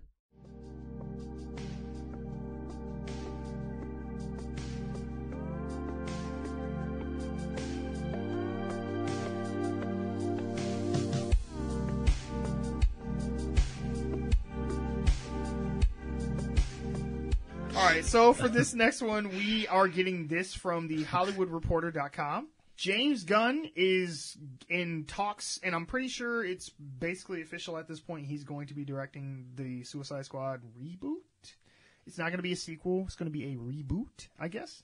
They say in the article, Gunn, who was fired from helming the third installment of his Guardians of the Galaxy franchise, is in negotiations to direct the second Suicide Squad film, the follow-up to the Warner Brothers 2016 hit that featured DC Comics anti-heroes as the leads. The move is not entirely unexpected, as Gunn was already writing the script for the sequel, which Warner Brothers just slated for August of 2021, another one that's still 2 years out. That's really weird to say. 2021, yeah. Is 2 years out. Oh, yeah. The pick has the title of The Suicide Squad, not just Suicide Squad. It's The Suicide Squad. Suicide Squad. Mm-hmm. And is not being labeled as a direct sequel, but as a relaunch. Sources say that Gunn's focus is to take the franchise in a new direction with a mostly all-new cast of characters and actors. Sources also say that the project is also very much rooted in Gunn's vibe as seen in the Guardians movies. So a lot of nostalgia and retro here. Maybe not necessarily, but kind of his comedic tone and stuff like that, which I think Suicide Squad would have did a little bit better if it was a little bit more funny. Because I remember the trailer that got everybody hyped for Suicide Squad was the Bohemian Rhapsody one, because it looked like it was going to be like fun and like funny and shit, and that movie was not that at all. They tried to do it in the editing, but I'm like, no. I still want James Gunn to come back and direct Guardians of the Galaxy 3, but since that's clearly not going to happen, that mouse is not letting him back in, so since we're not going down that road, this will have to do, I guess. So I want to know, is he going to recast Harley?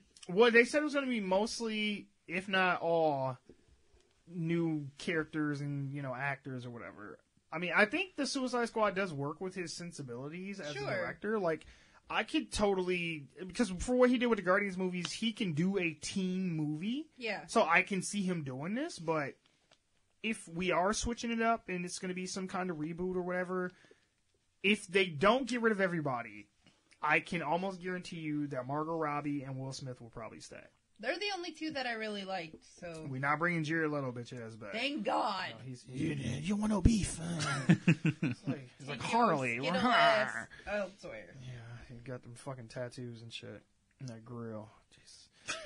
So, yeah, I mean, I guess the real question would be, since he's not going to come back to do Guardians, and there is still going to be a Guardians 3, will the new Suicide Squad end up doing better than Guardians 3?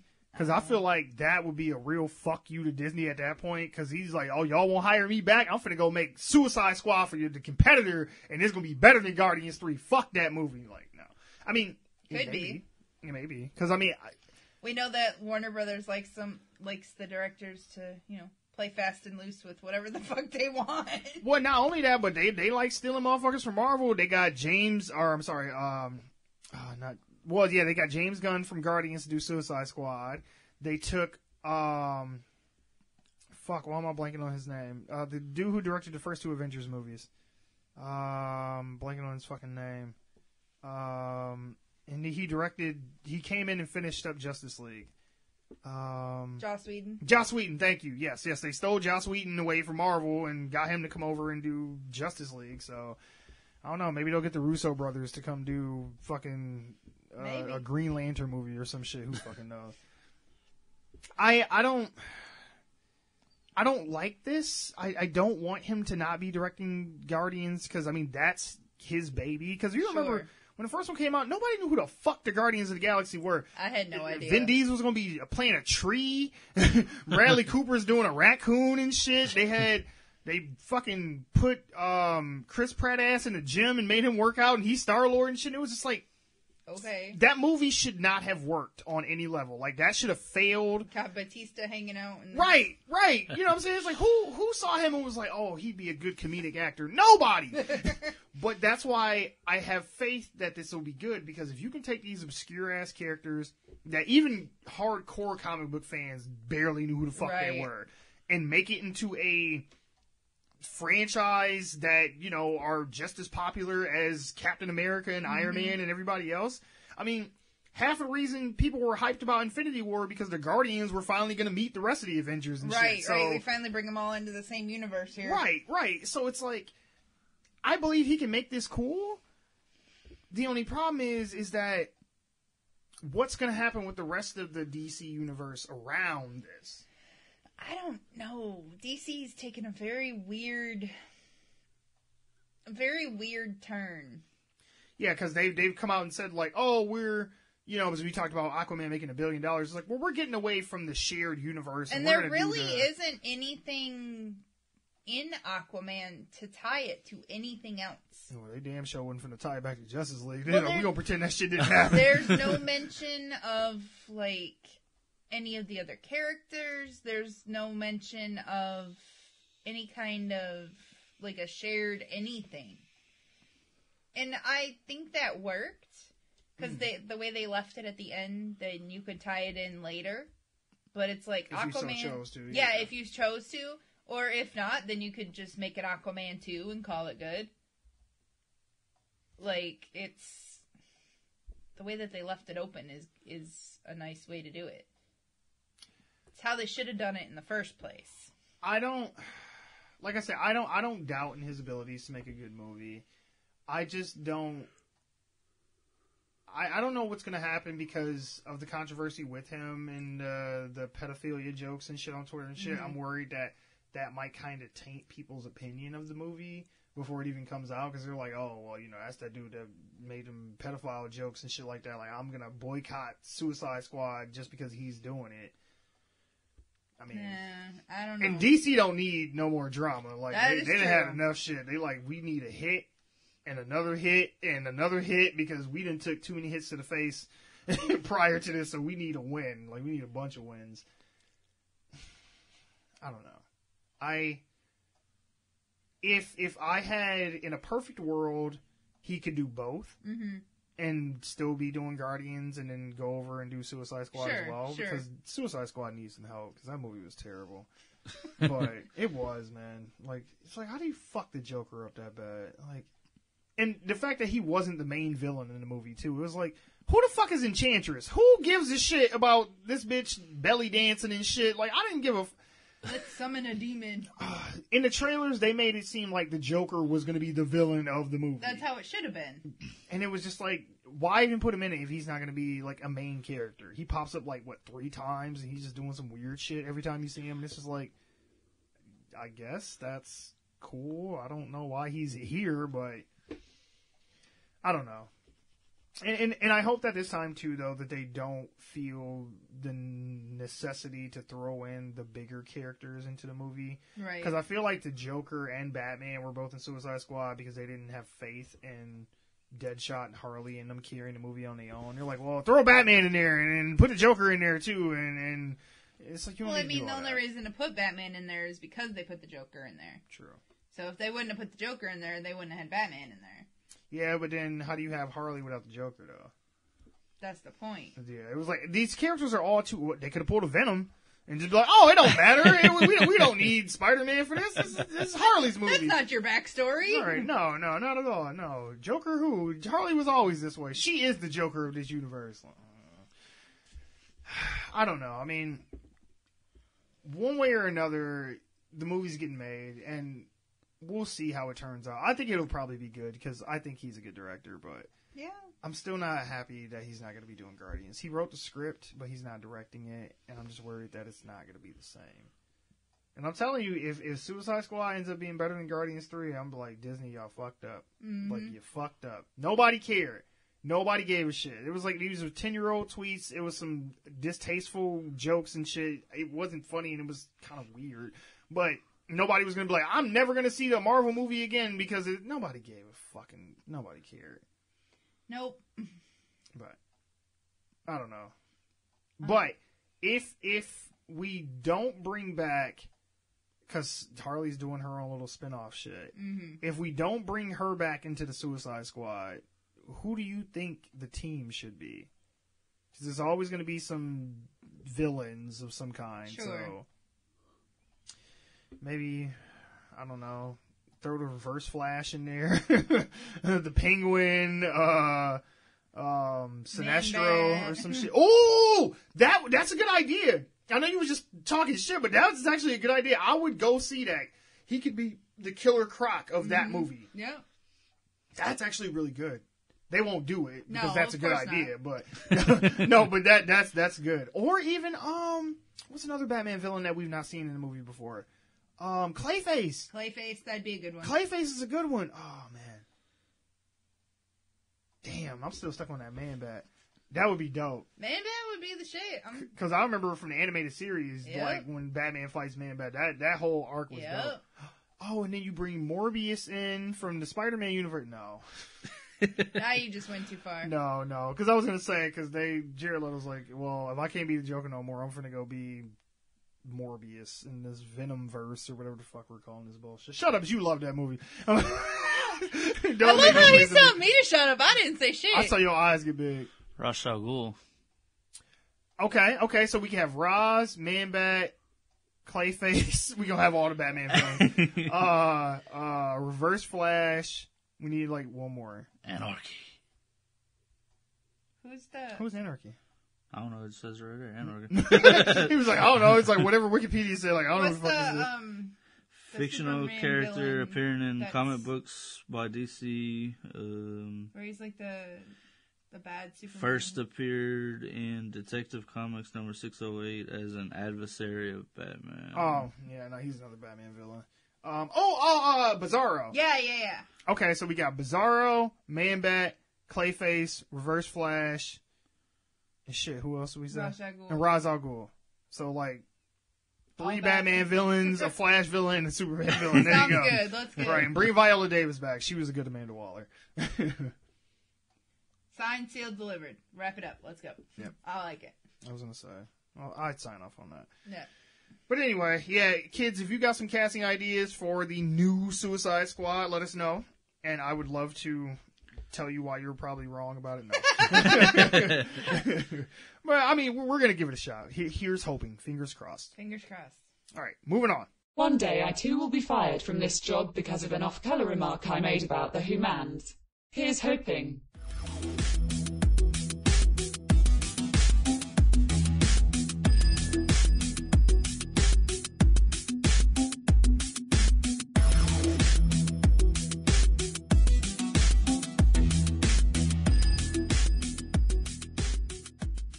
One Giant Leap for Geeks proudly presents Talking With. This week we have a special guest, Stork from the Besotted Geek podcast, who was gracious enough to join us today. We're glad to have you on the show, Stork. Well, thanks for having me. It's a pleasure. Now, why don't you go ahead and tell the people about yourself? I am Stork. I am half of the Besotted Geek podcast, the other half being my lovely wife, Peacock.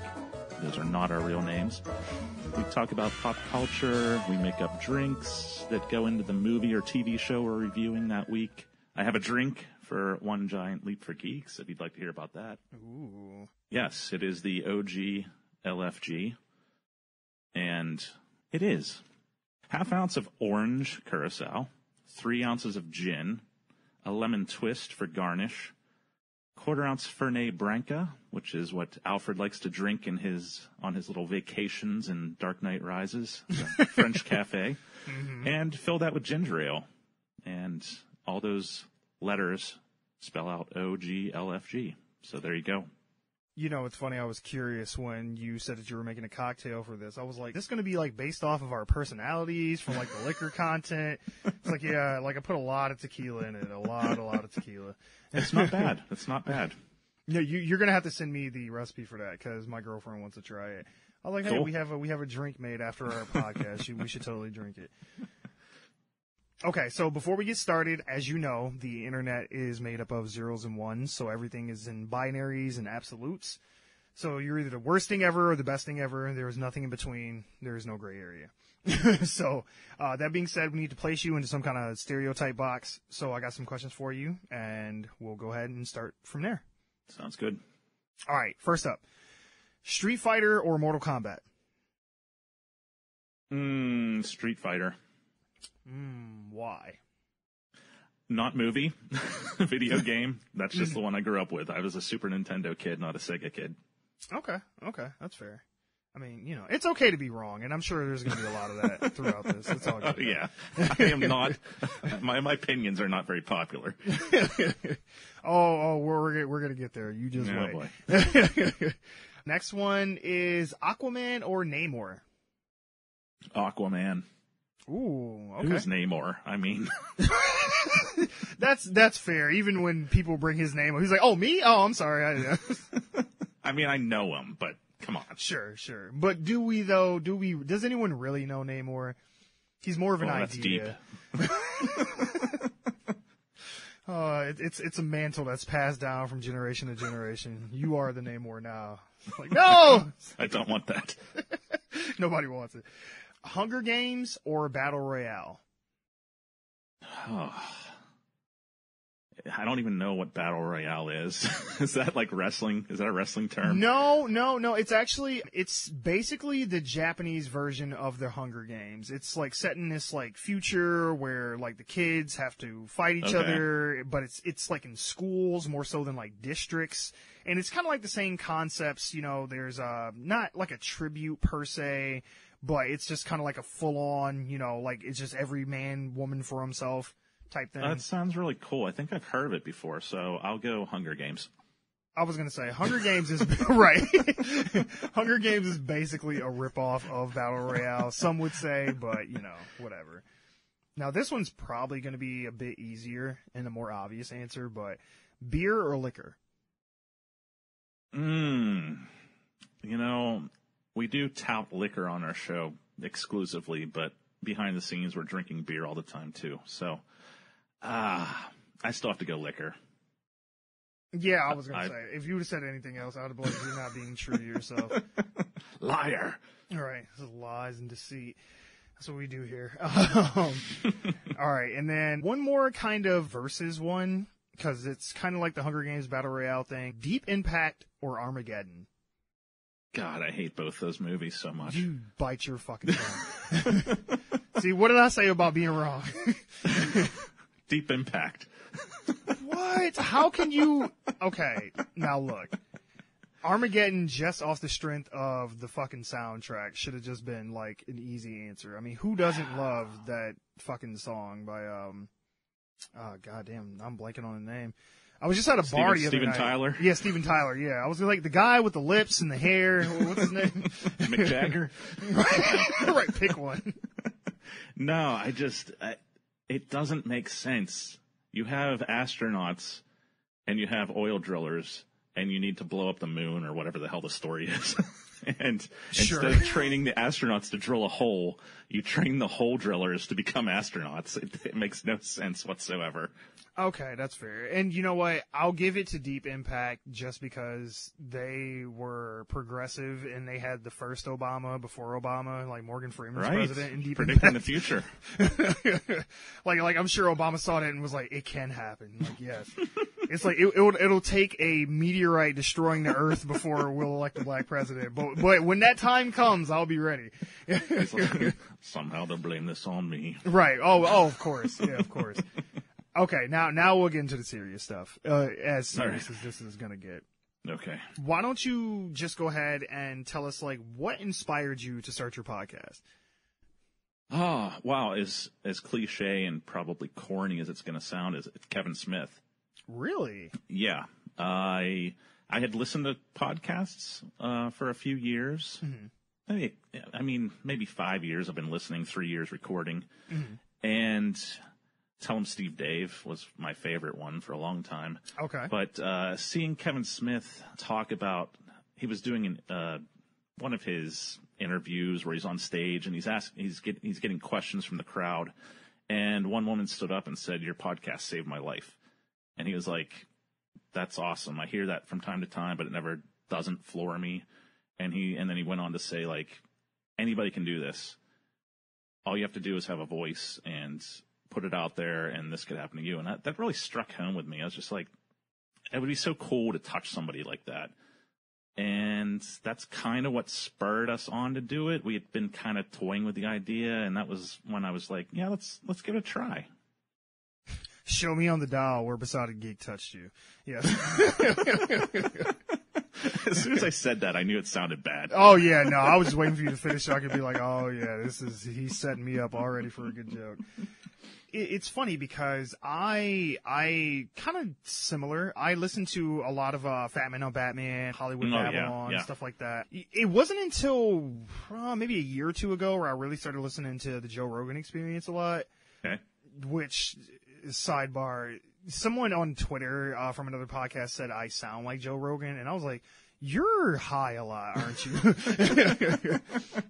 And then a guy that I had on, he's like, yeah, like if Joe Rogan was like on helium. And I was like, you didn't have to like come kick me in the balls behind that. But all right. My pitches do go up. Just wait till I get excited. It won't happen during this interview, I'm sure. Right. No, that being said though, I wish that I had something that profound to, go like, yeah, I inspired somebody to, chase their dreams or something like that. It's like, I just like talking about superheroes and making dick jokes pretty much. Well, I mean, we don't talk profound shit, and neither really does Kevin Smith when you think about it, but it's just like the fact that somebody might latch on to, and you might be the best part of their day or, like something that they have to look forward to. You never know. Yeah, that's true, because you never know what people are going through in their personal lives, and it's like, hey, maybe my dick joke just brought a smile to their face, and they put down that gun and pulled it away from their temple, and they were like, you know what, I have something to live for now. Thanks. I can't wait to hear the dick joke next week. All right. Oh, okay. So my next question here: why are you always wrong and Peacock is always right? It's just my shtick. In real life, I'm always really on her side. But for the show, I have to portray this bumbling idiot to make her look better. Oh, is that what it is? No. He's like, I'm the resident contrarian just for, I've been blamed of that, being a contrarian. And then my retort is like, everyone else is just wrong. It's not me. Right. He's like, no. So, yeah, I don't know. I do come off as being that way, and I have no explanation for it other than I guess I'm just wrong all the time. No. Honestly, my favorite kind of podcasts are the ones where the host or the group that's talking, however you want to go, where they have conflicting opinions, because it gets boring to hear, I agree. I concur. You were right about that. Yes, sir. I also agree. I will second that nature. It's like, well, it's good to have a little bit of friction, Plus, one of your guys' favorite episodes from my girlfriend is the ones where you guys just argue about shit. Like, I think this most recent one you did this past week, where you guys argued about the future and Star Trek and what you would do and not do. And it's like, oh yeah, I would just, be a fucking couch potato and shit like that. Oh, we thought that was hilarious. So yeah. I don't know. I don't know what to say. He's like, I have no excuse. You got me. No, but but in all seriousness though, I do enjoy when there can be a contrast of opinions, because I don't want to just, hear everybody just pat each other on the back. Yeah, that's a good point. It makes for better discussion, because if you don't feel the same way as the hosts, then nobody's talking for you. Whereas if there's differing opinions, then you're probably on one side or the other. Exactly. I agree. Okay. So for the next one, now you've mentioned this on your show recently, but do you think that there is becoming superhero movie burnout? And if so, like, what do you think would be like the next blockbuster trend? Yeah, we have discussed that, and I'm afraid that there is, because my fear is that the studios will overreact. Like, if one doesn't make $500 million, they'll be like, uh-oh, shut it down. Mm-hmm. Right. So not necessarily that, people are sick of it. Maybe the main public is getting tired of it, whereas we nerds and geeks are like, no, I still like it. But if it doesn't make X amount of dollars, they're going to be like, well, that was fun while it lasted. Right. If it don't make dollars, then it don't make sense. Right. Exactly. So what's the next trend? I wish I knew. We're going to bring back Westerns. That's it. Westerns and musicals. Maybe a musical Western. Oh, Wild Wild West 2. Oh, God, no. Oh, it'll be the story of Jaden Smith taking on the mantle of you stop. You shut your whatever mouth. Will Smith's. I know. Like somebody's like listening to this and they're like writing this down. They're like, yes, keep going. It's gold. Right, bring back the mechanical spider. Yes, this is great. No. You know, I've been debating on doing a drunk commentary on a movie, and that one may have to end up being the one, just because I was just thinking about that. That or I Know What You Did Last Summer, because I talked about that at work one day, and I was like, you know, thinking back on that movie, those kids were fucking horrible, and they all deserve to die. Like, every last one of them. Like, I don't feel bad for any of them. It's like they covered up a murder. Yeah, it's like you did a hit and run, and then instead of calling the police, even if you did it anonymously, you like dump his body down a well. It's like, are you fucking serious? And he was still alive. I know, right? It's like, yeah, you fuckers had that shit coming. Like, I'm sorry, I can't empathize with you. I mean, now don't get me wrong. If I get any excuse to see Jennifer Love Hewitt in the rain screaming again, like, I'll totally take that. So if just for no other reason to just talk about that movie again, then yeah. Yeah, that was a memorable scene from that movie. Oh yeah, that was the Mary Jane in the rain before Spider-Man. I was gonna say, it was back when you could like be overtly ogling, you know, somebody in a movie and it not be like, no, it's still PG-13. No, that's not a nipple. No, it's totally fine. This is all kid friendly here. Yes. Okay, so now your show has been around for what, about 3 years now? You say? Yeah, I think the summer is our third. Okay. Yeah. So a bit over 2 years. So what would you say your favorite thing is about like the podcasting community? Just meeting the people and how supportive everyone is of each other, and collaborations. Even though we don't do it that much, sure, it's fun. Like, this stuff is fun. Yeah. Oh yeah. The editing process and stuff is a little harder, a little trickier. I'm kind of getting into figuring out how to record just recently each side and making it sound good. That was a concern early on, but now that I've got that down, I'd like to explore that a little bit more. And making the times meet up, that's kind of challenging. Oh yeah, for sure. Yeah. Yeah, like that's one of the difficult things that our show is like. It's pretty easy because we live together. We're married, so it's like, oh, we can record this day. I find it fascinating, people that make it work on a weekly basis that don't live together and have different schedules and still somehow make it work. So props to you guys for doing that. You bribe them with like food and and you know, like, promises of fame. Right. It's like, one day we're gonna have that Patreon and then it'll all be worth glory. It. All right, like, we're gonna have merch and all kind of shit. Yeah, it's gonna be great. And we're gonna be at Comic-Con. We'll have our own panel. Yeah, it's gonna be good times. Exactly. But yeah, just the just meeting the cool people and commiserating and behind the scenes, like our group, WLI Pod Peeps. I'm in Castaways group, network, things like that.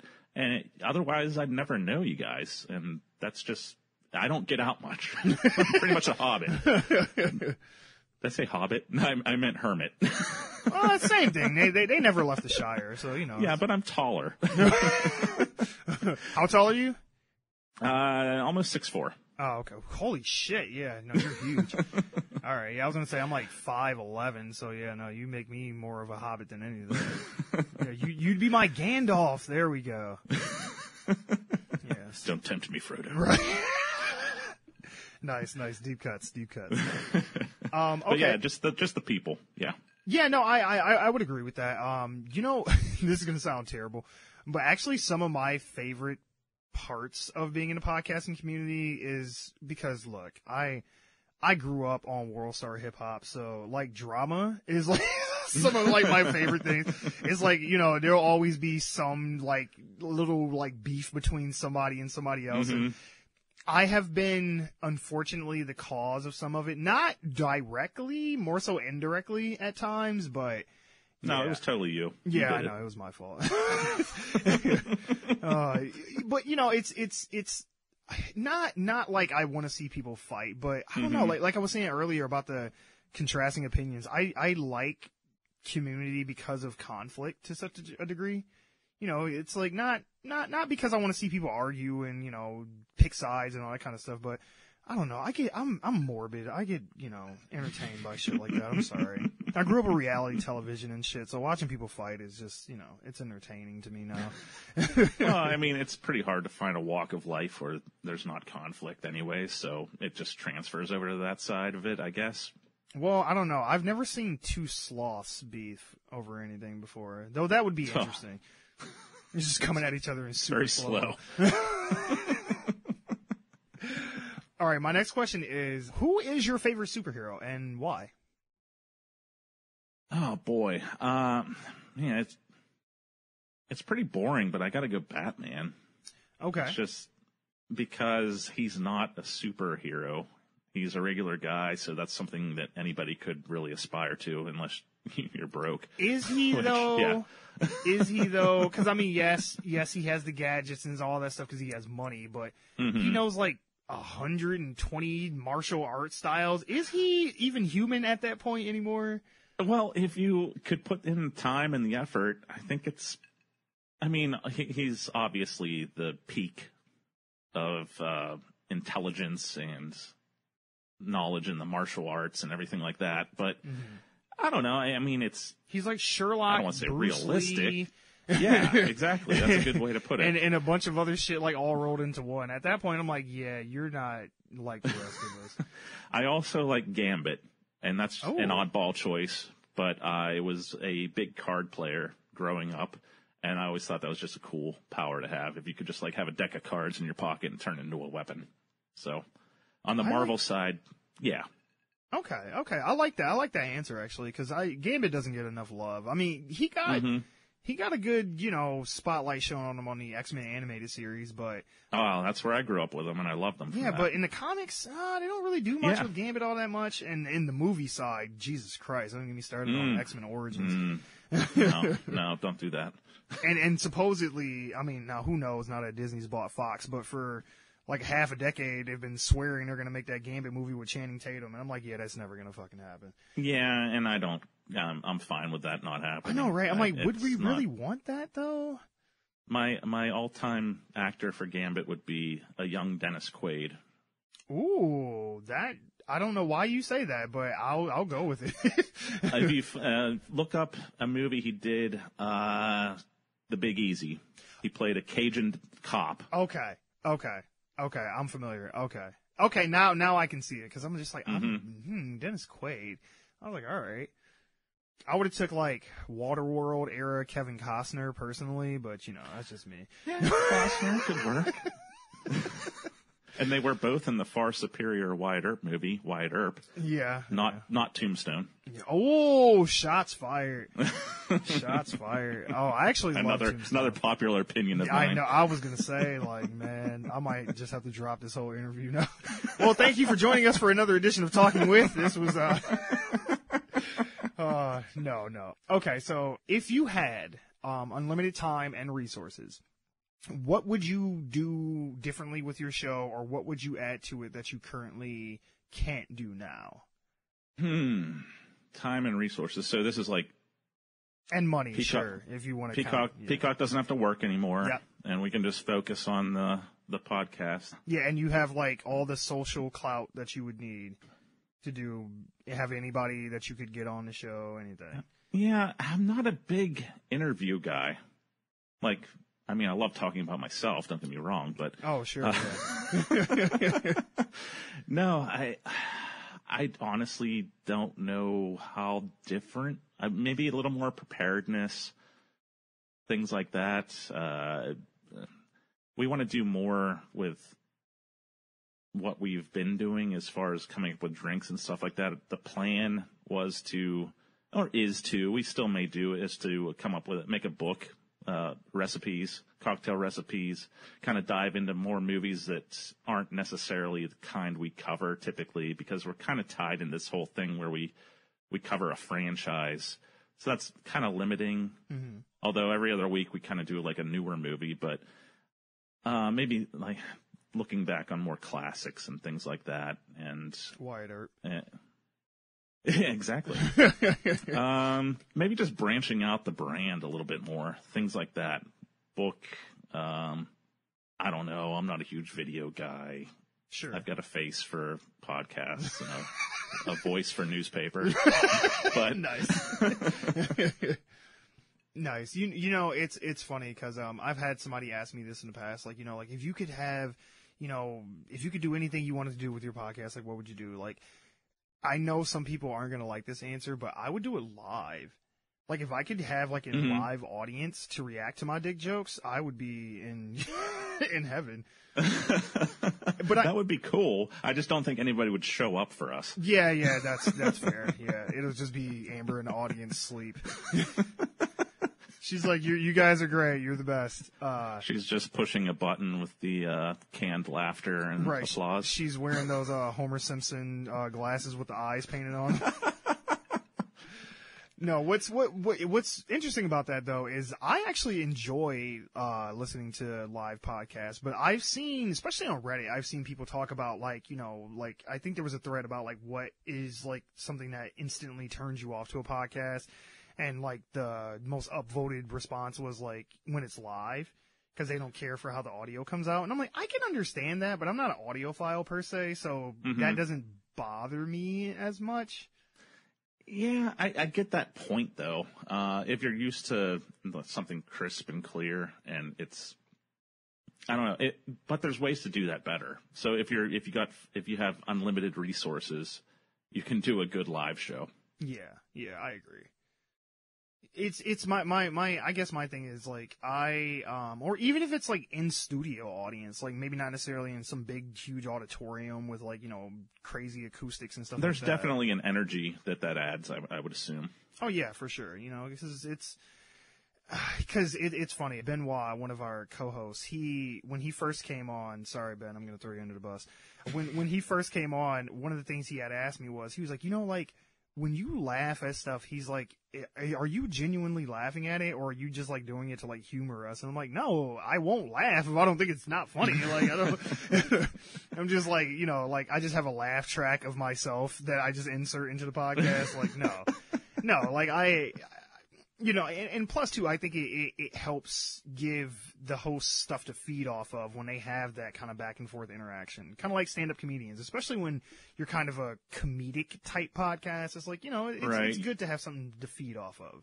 Yeah, you know what's working, what's not. You can like mine that for extra laughs if it's going well. I could understand that. Oh yeah, you can make jokes about buying property in Detroit for 45 minutes and how horrible it is. That was not me. That's but inside joke. I honestly don't see us as a comedic podcast. I just try to talk about nerd shit, and if it comes out entertaining, bonus, I guess. Sure, sure.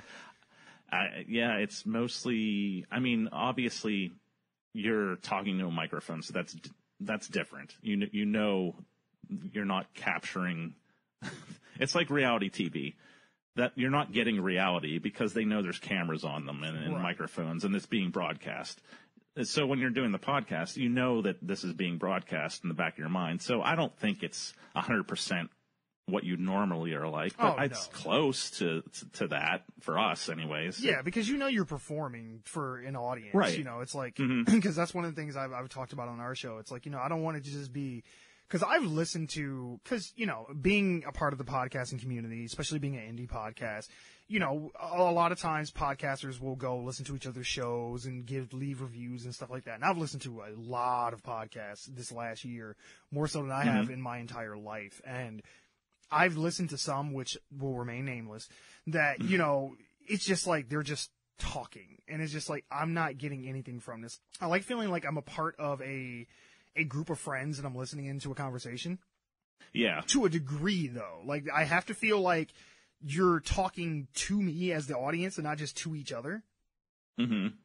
So, I mean, I get it. I can understand how, like, you know, some people may just listen to that and just go, like, yeah, they're just rambling about a bunch of inside jokes that I don't get and just talking about shit that doesn't relate to anything that I care about. And they're having a good time, but, you know, like, I'm just kind of sitting back like, all right, well, this was fun. Yeah, I understand that too. It's a fine line, I guess. Yeah, no, for sure. All right, so now if you haven't been able to tell by the trend of the way these questions are going, I'm kind of just like breaking it up into, hey, tell us, talk about technical stuff like that, and then we're going to just have some bullshitty pop culture ones. So Cool. here is another bullshitty pop culture one. How do you feel about the state of Star Wars, and are you excited for Episode 9? I am not. I know you're more Here of comes a a popular Trekkie. opinion. Yeah. I'm not a huge Star Wars guy. Yeah, yeah. That's why I gave you really, this question, obviously. Thank you. I just to make me look like more of an asshole. I actually, The Force Awakens is probably my favorite Star Wars movie. Wow. Okay. Okay. Just because I think it did Episode 4 better than Episode 4, or more current, and I mean, Your more modern sensibilities. right, Yeah. right.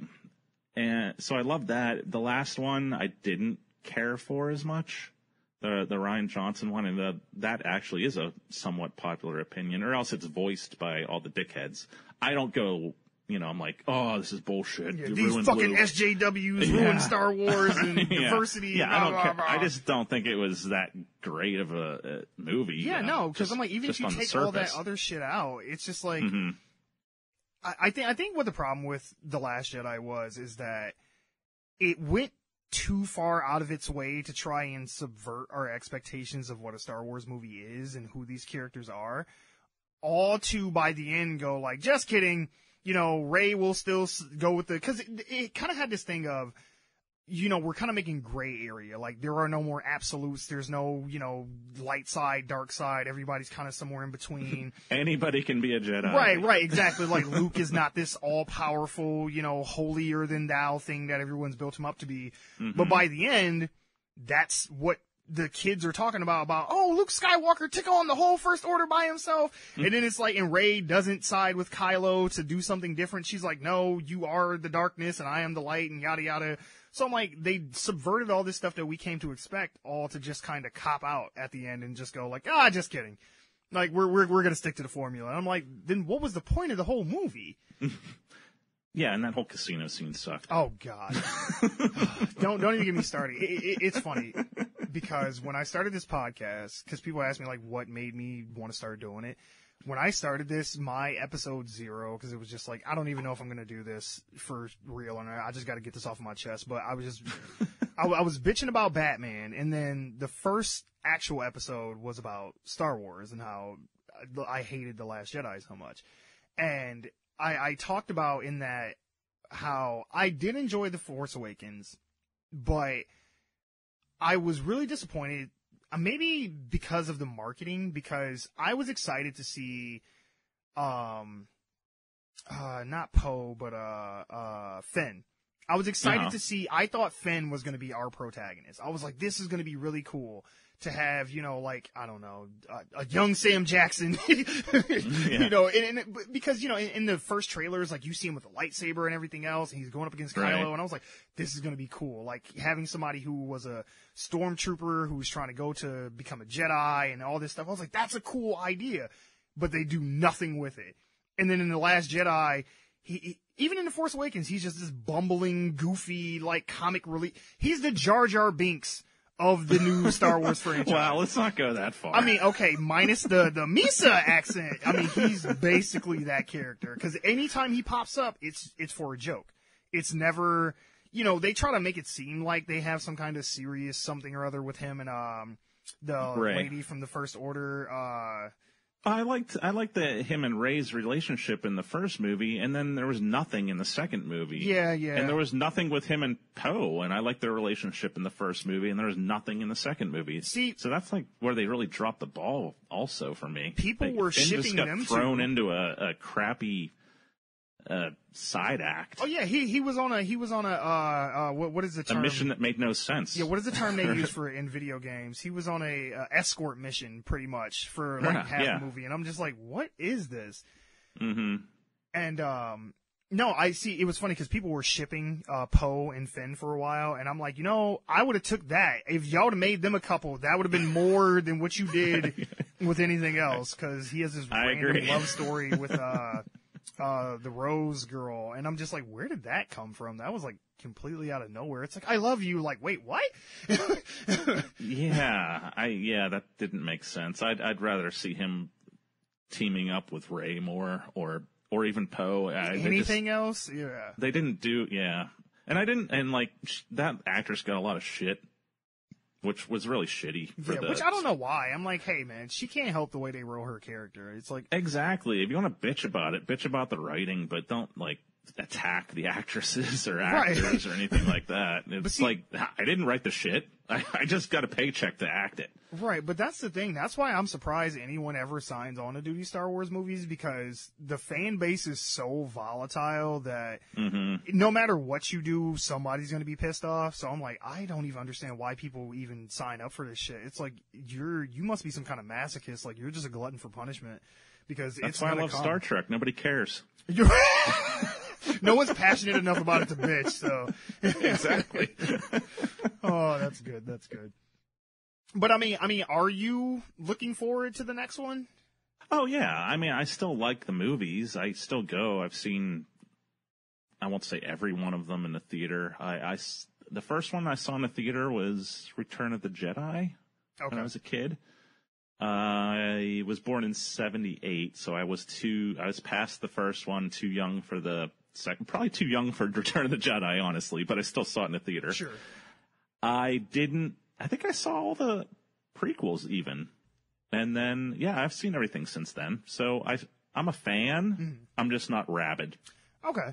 Yeah, that's fair. And I'm looking forward to seeing how JJ can rescue this from the dumpster fire.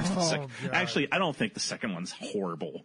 I might come off as saying that, but this was the one thing you were going to be right about, Stork. Don't backpedal this. I didn't like Rogue One. Okay, there you go. You got some brownie points back for that. I liked Solo better. Oh, shit. See, you just had to keep talking. If you would have just stopped right there and you didn't like Rogue One, it'd have been fine. I didn't even see Solo. I know a lot of people didn't like it, but I didn't even bother. It's a fun Star Wars movie. It really is. It's just a fun, like, popcorn Star Wars movie, like this, along the lines of the first trilogy. Just sit back, enjoy it. Don't think about it. So it's the Fast and the Furious of the Star Wars movies, is what I'm getting from this. I've never seen one of those movies, so no. Oh.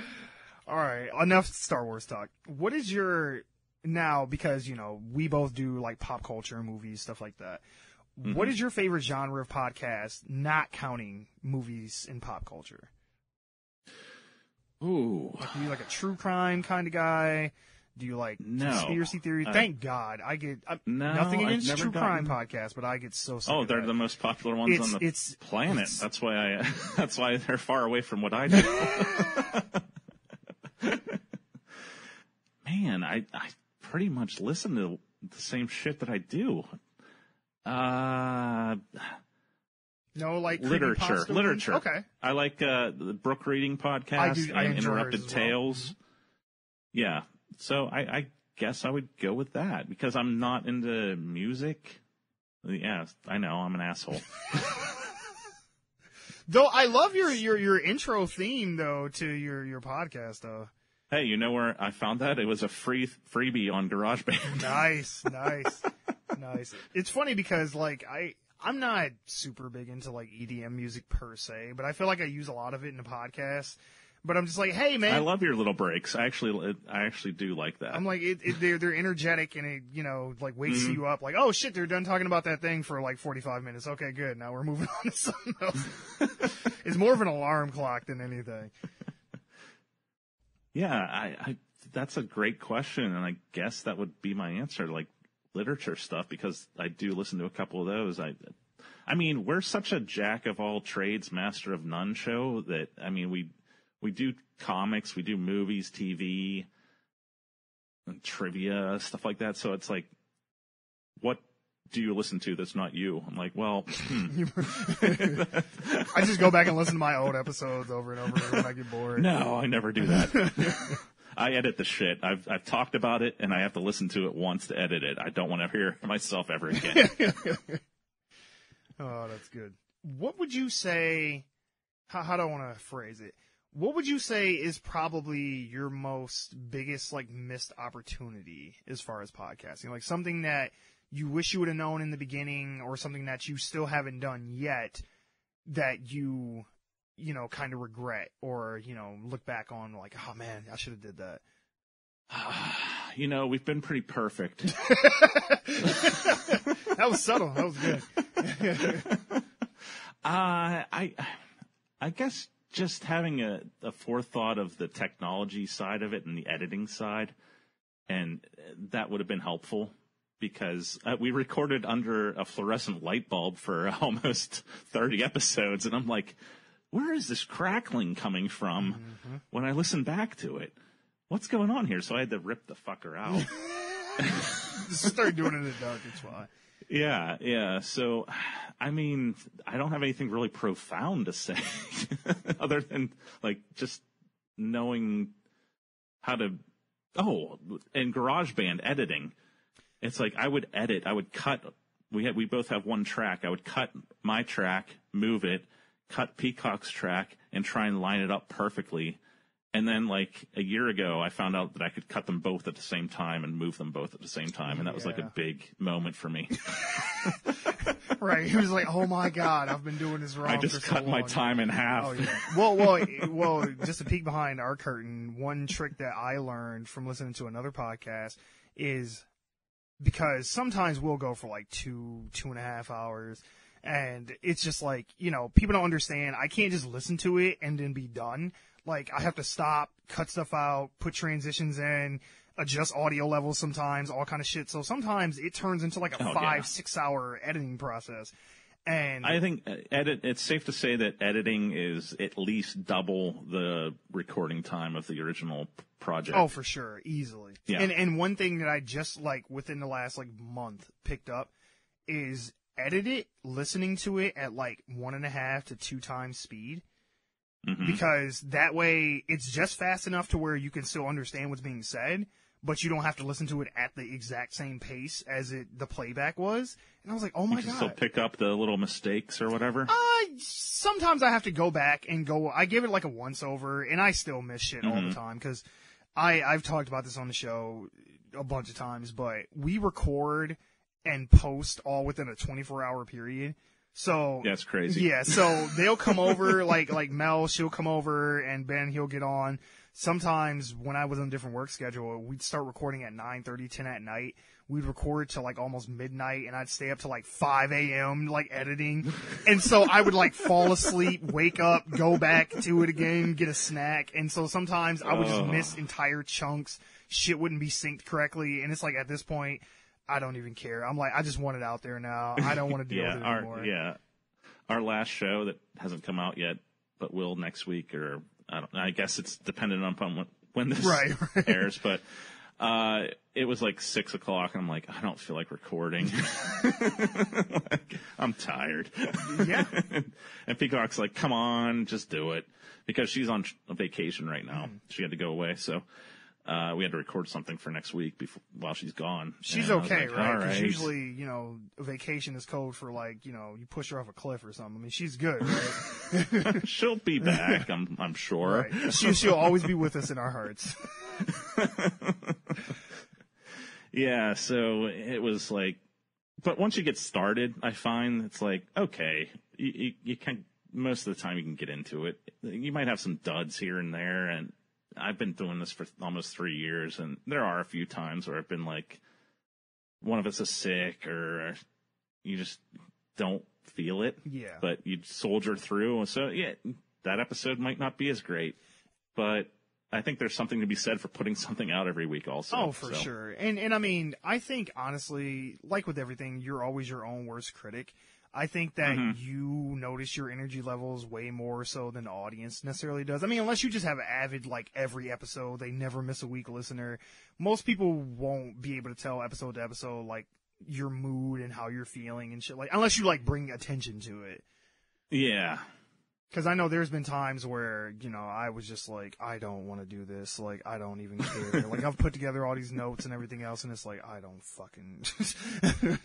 Yeah, that happens. You know, but like you said, I think consistency is key, and the audience that you do have, at least, you know, appreciates you soldiering on even when you don't want to.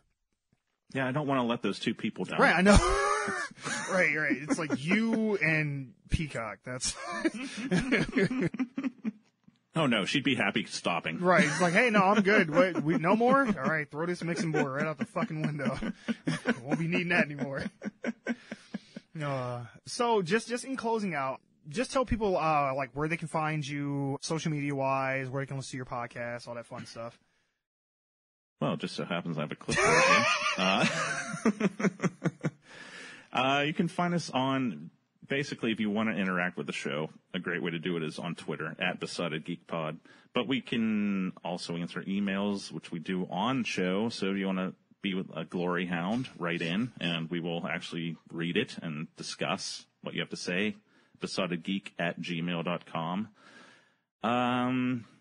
You find us on Podbean and iTunes, and if you actually Google Besotted Geek, surprisingly, we are the first 10 or so things that will come up, and you can find us there. We have a website, besottedgeek.com, yada, yada, yada, you know.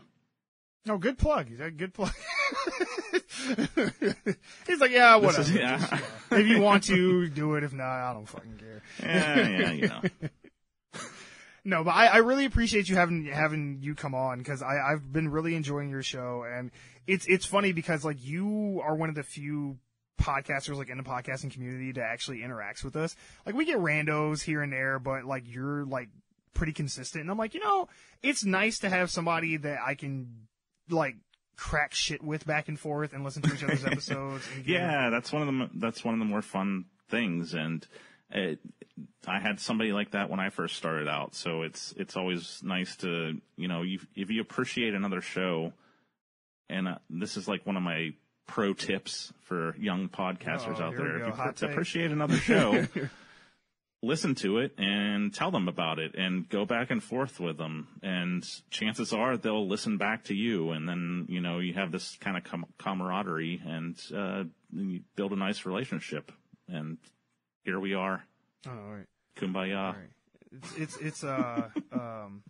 It's like that fucking song from The Little Mermaid. It's like, kiss the girl. Like, no, you don't have to quite go to that extent. But I mean, hey, I appreciate it. No, it feels good to know that someone out there is listening, because, you know, you can look at your stats and all that stuff all day long, but you can't put a face or a name to any of that stuff. So it's just like, hey, there's somebody in Colorado that listened this week, so I guess that's great. But, you know, it's always good to have somebody to interact with, because it's like we talked about earlier, it's good energy to feed off of, and it's always fun to have someone to actually communicate with verbally. Exactly. It's one of the best parts about doing it is just making the connections and sharing the horror stories behind the scenes. Oh, and for sure. Sharing the victories. And, yeah. Yeah, probably more horror stories than victories. But that being said, though, I want to thank our guests for joining us, and I would like to thank you for sitting in on another edition of Talking With. Thanks.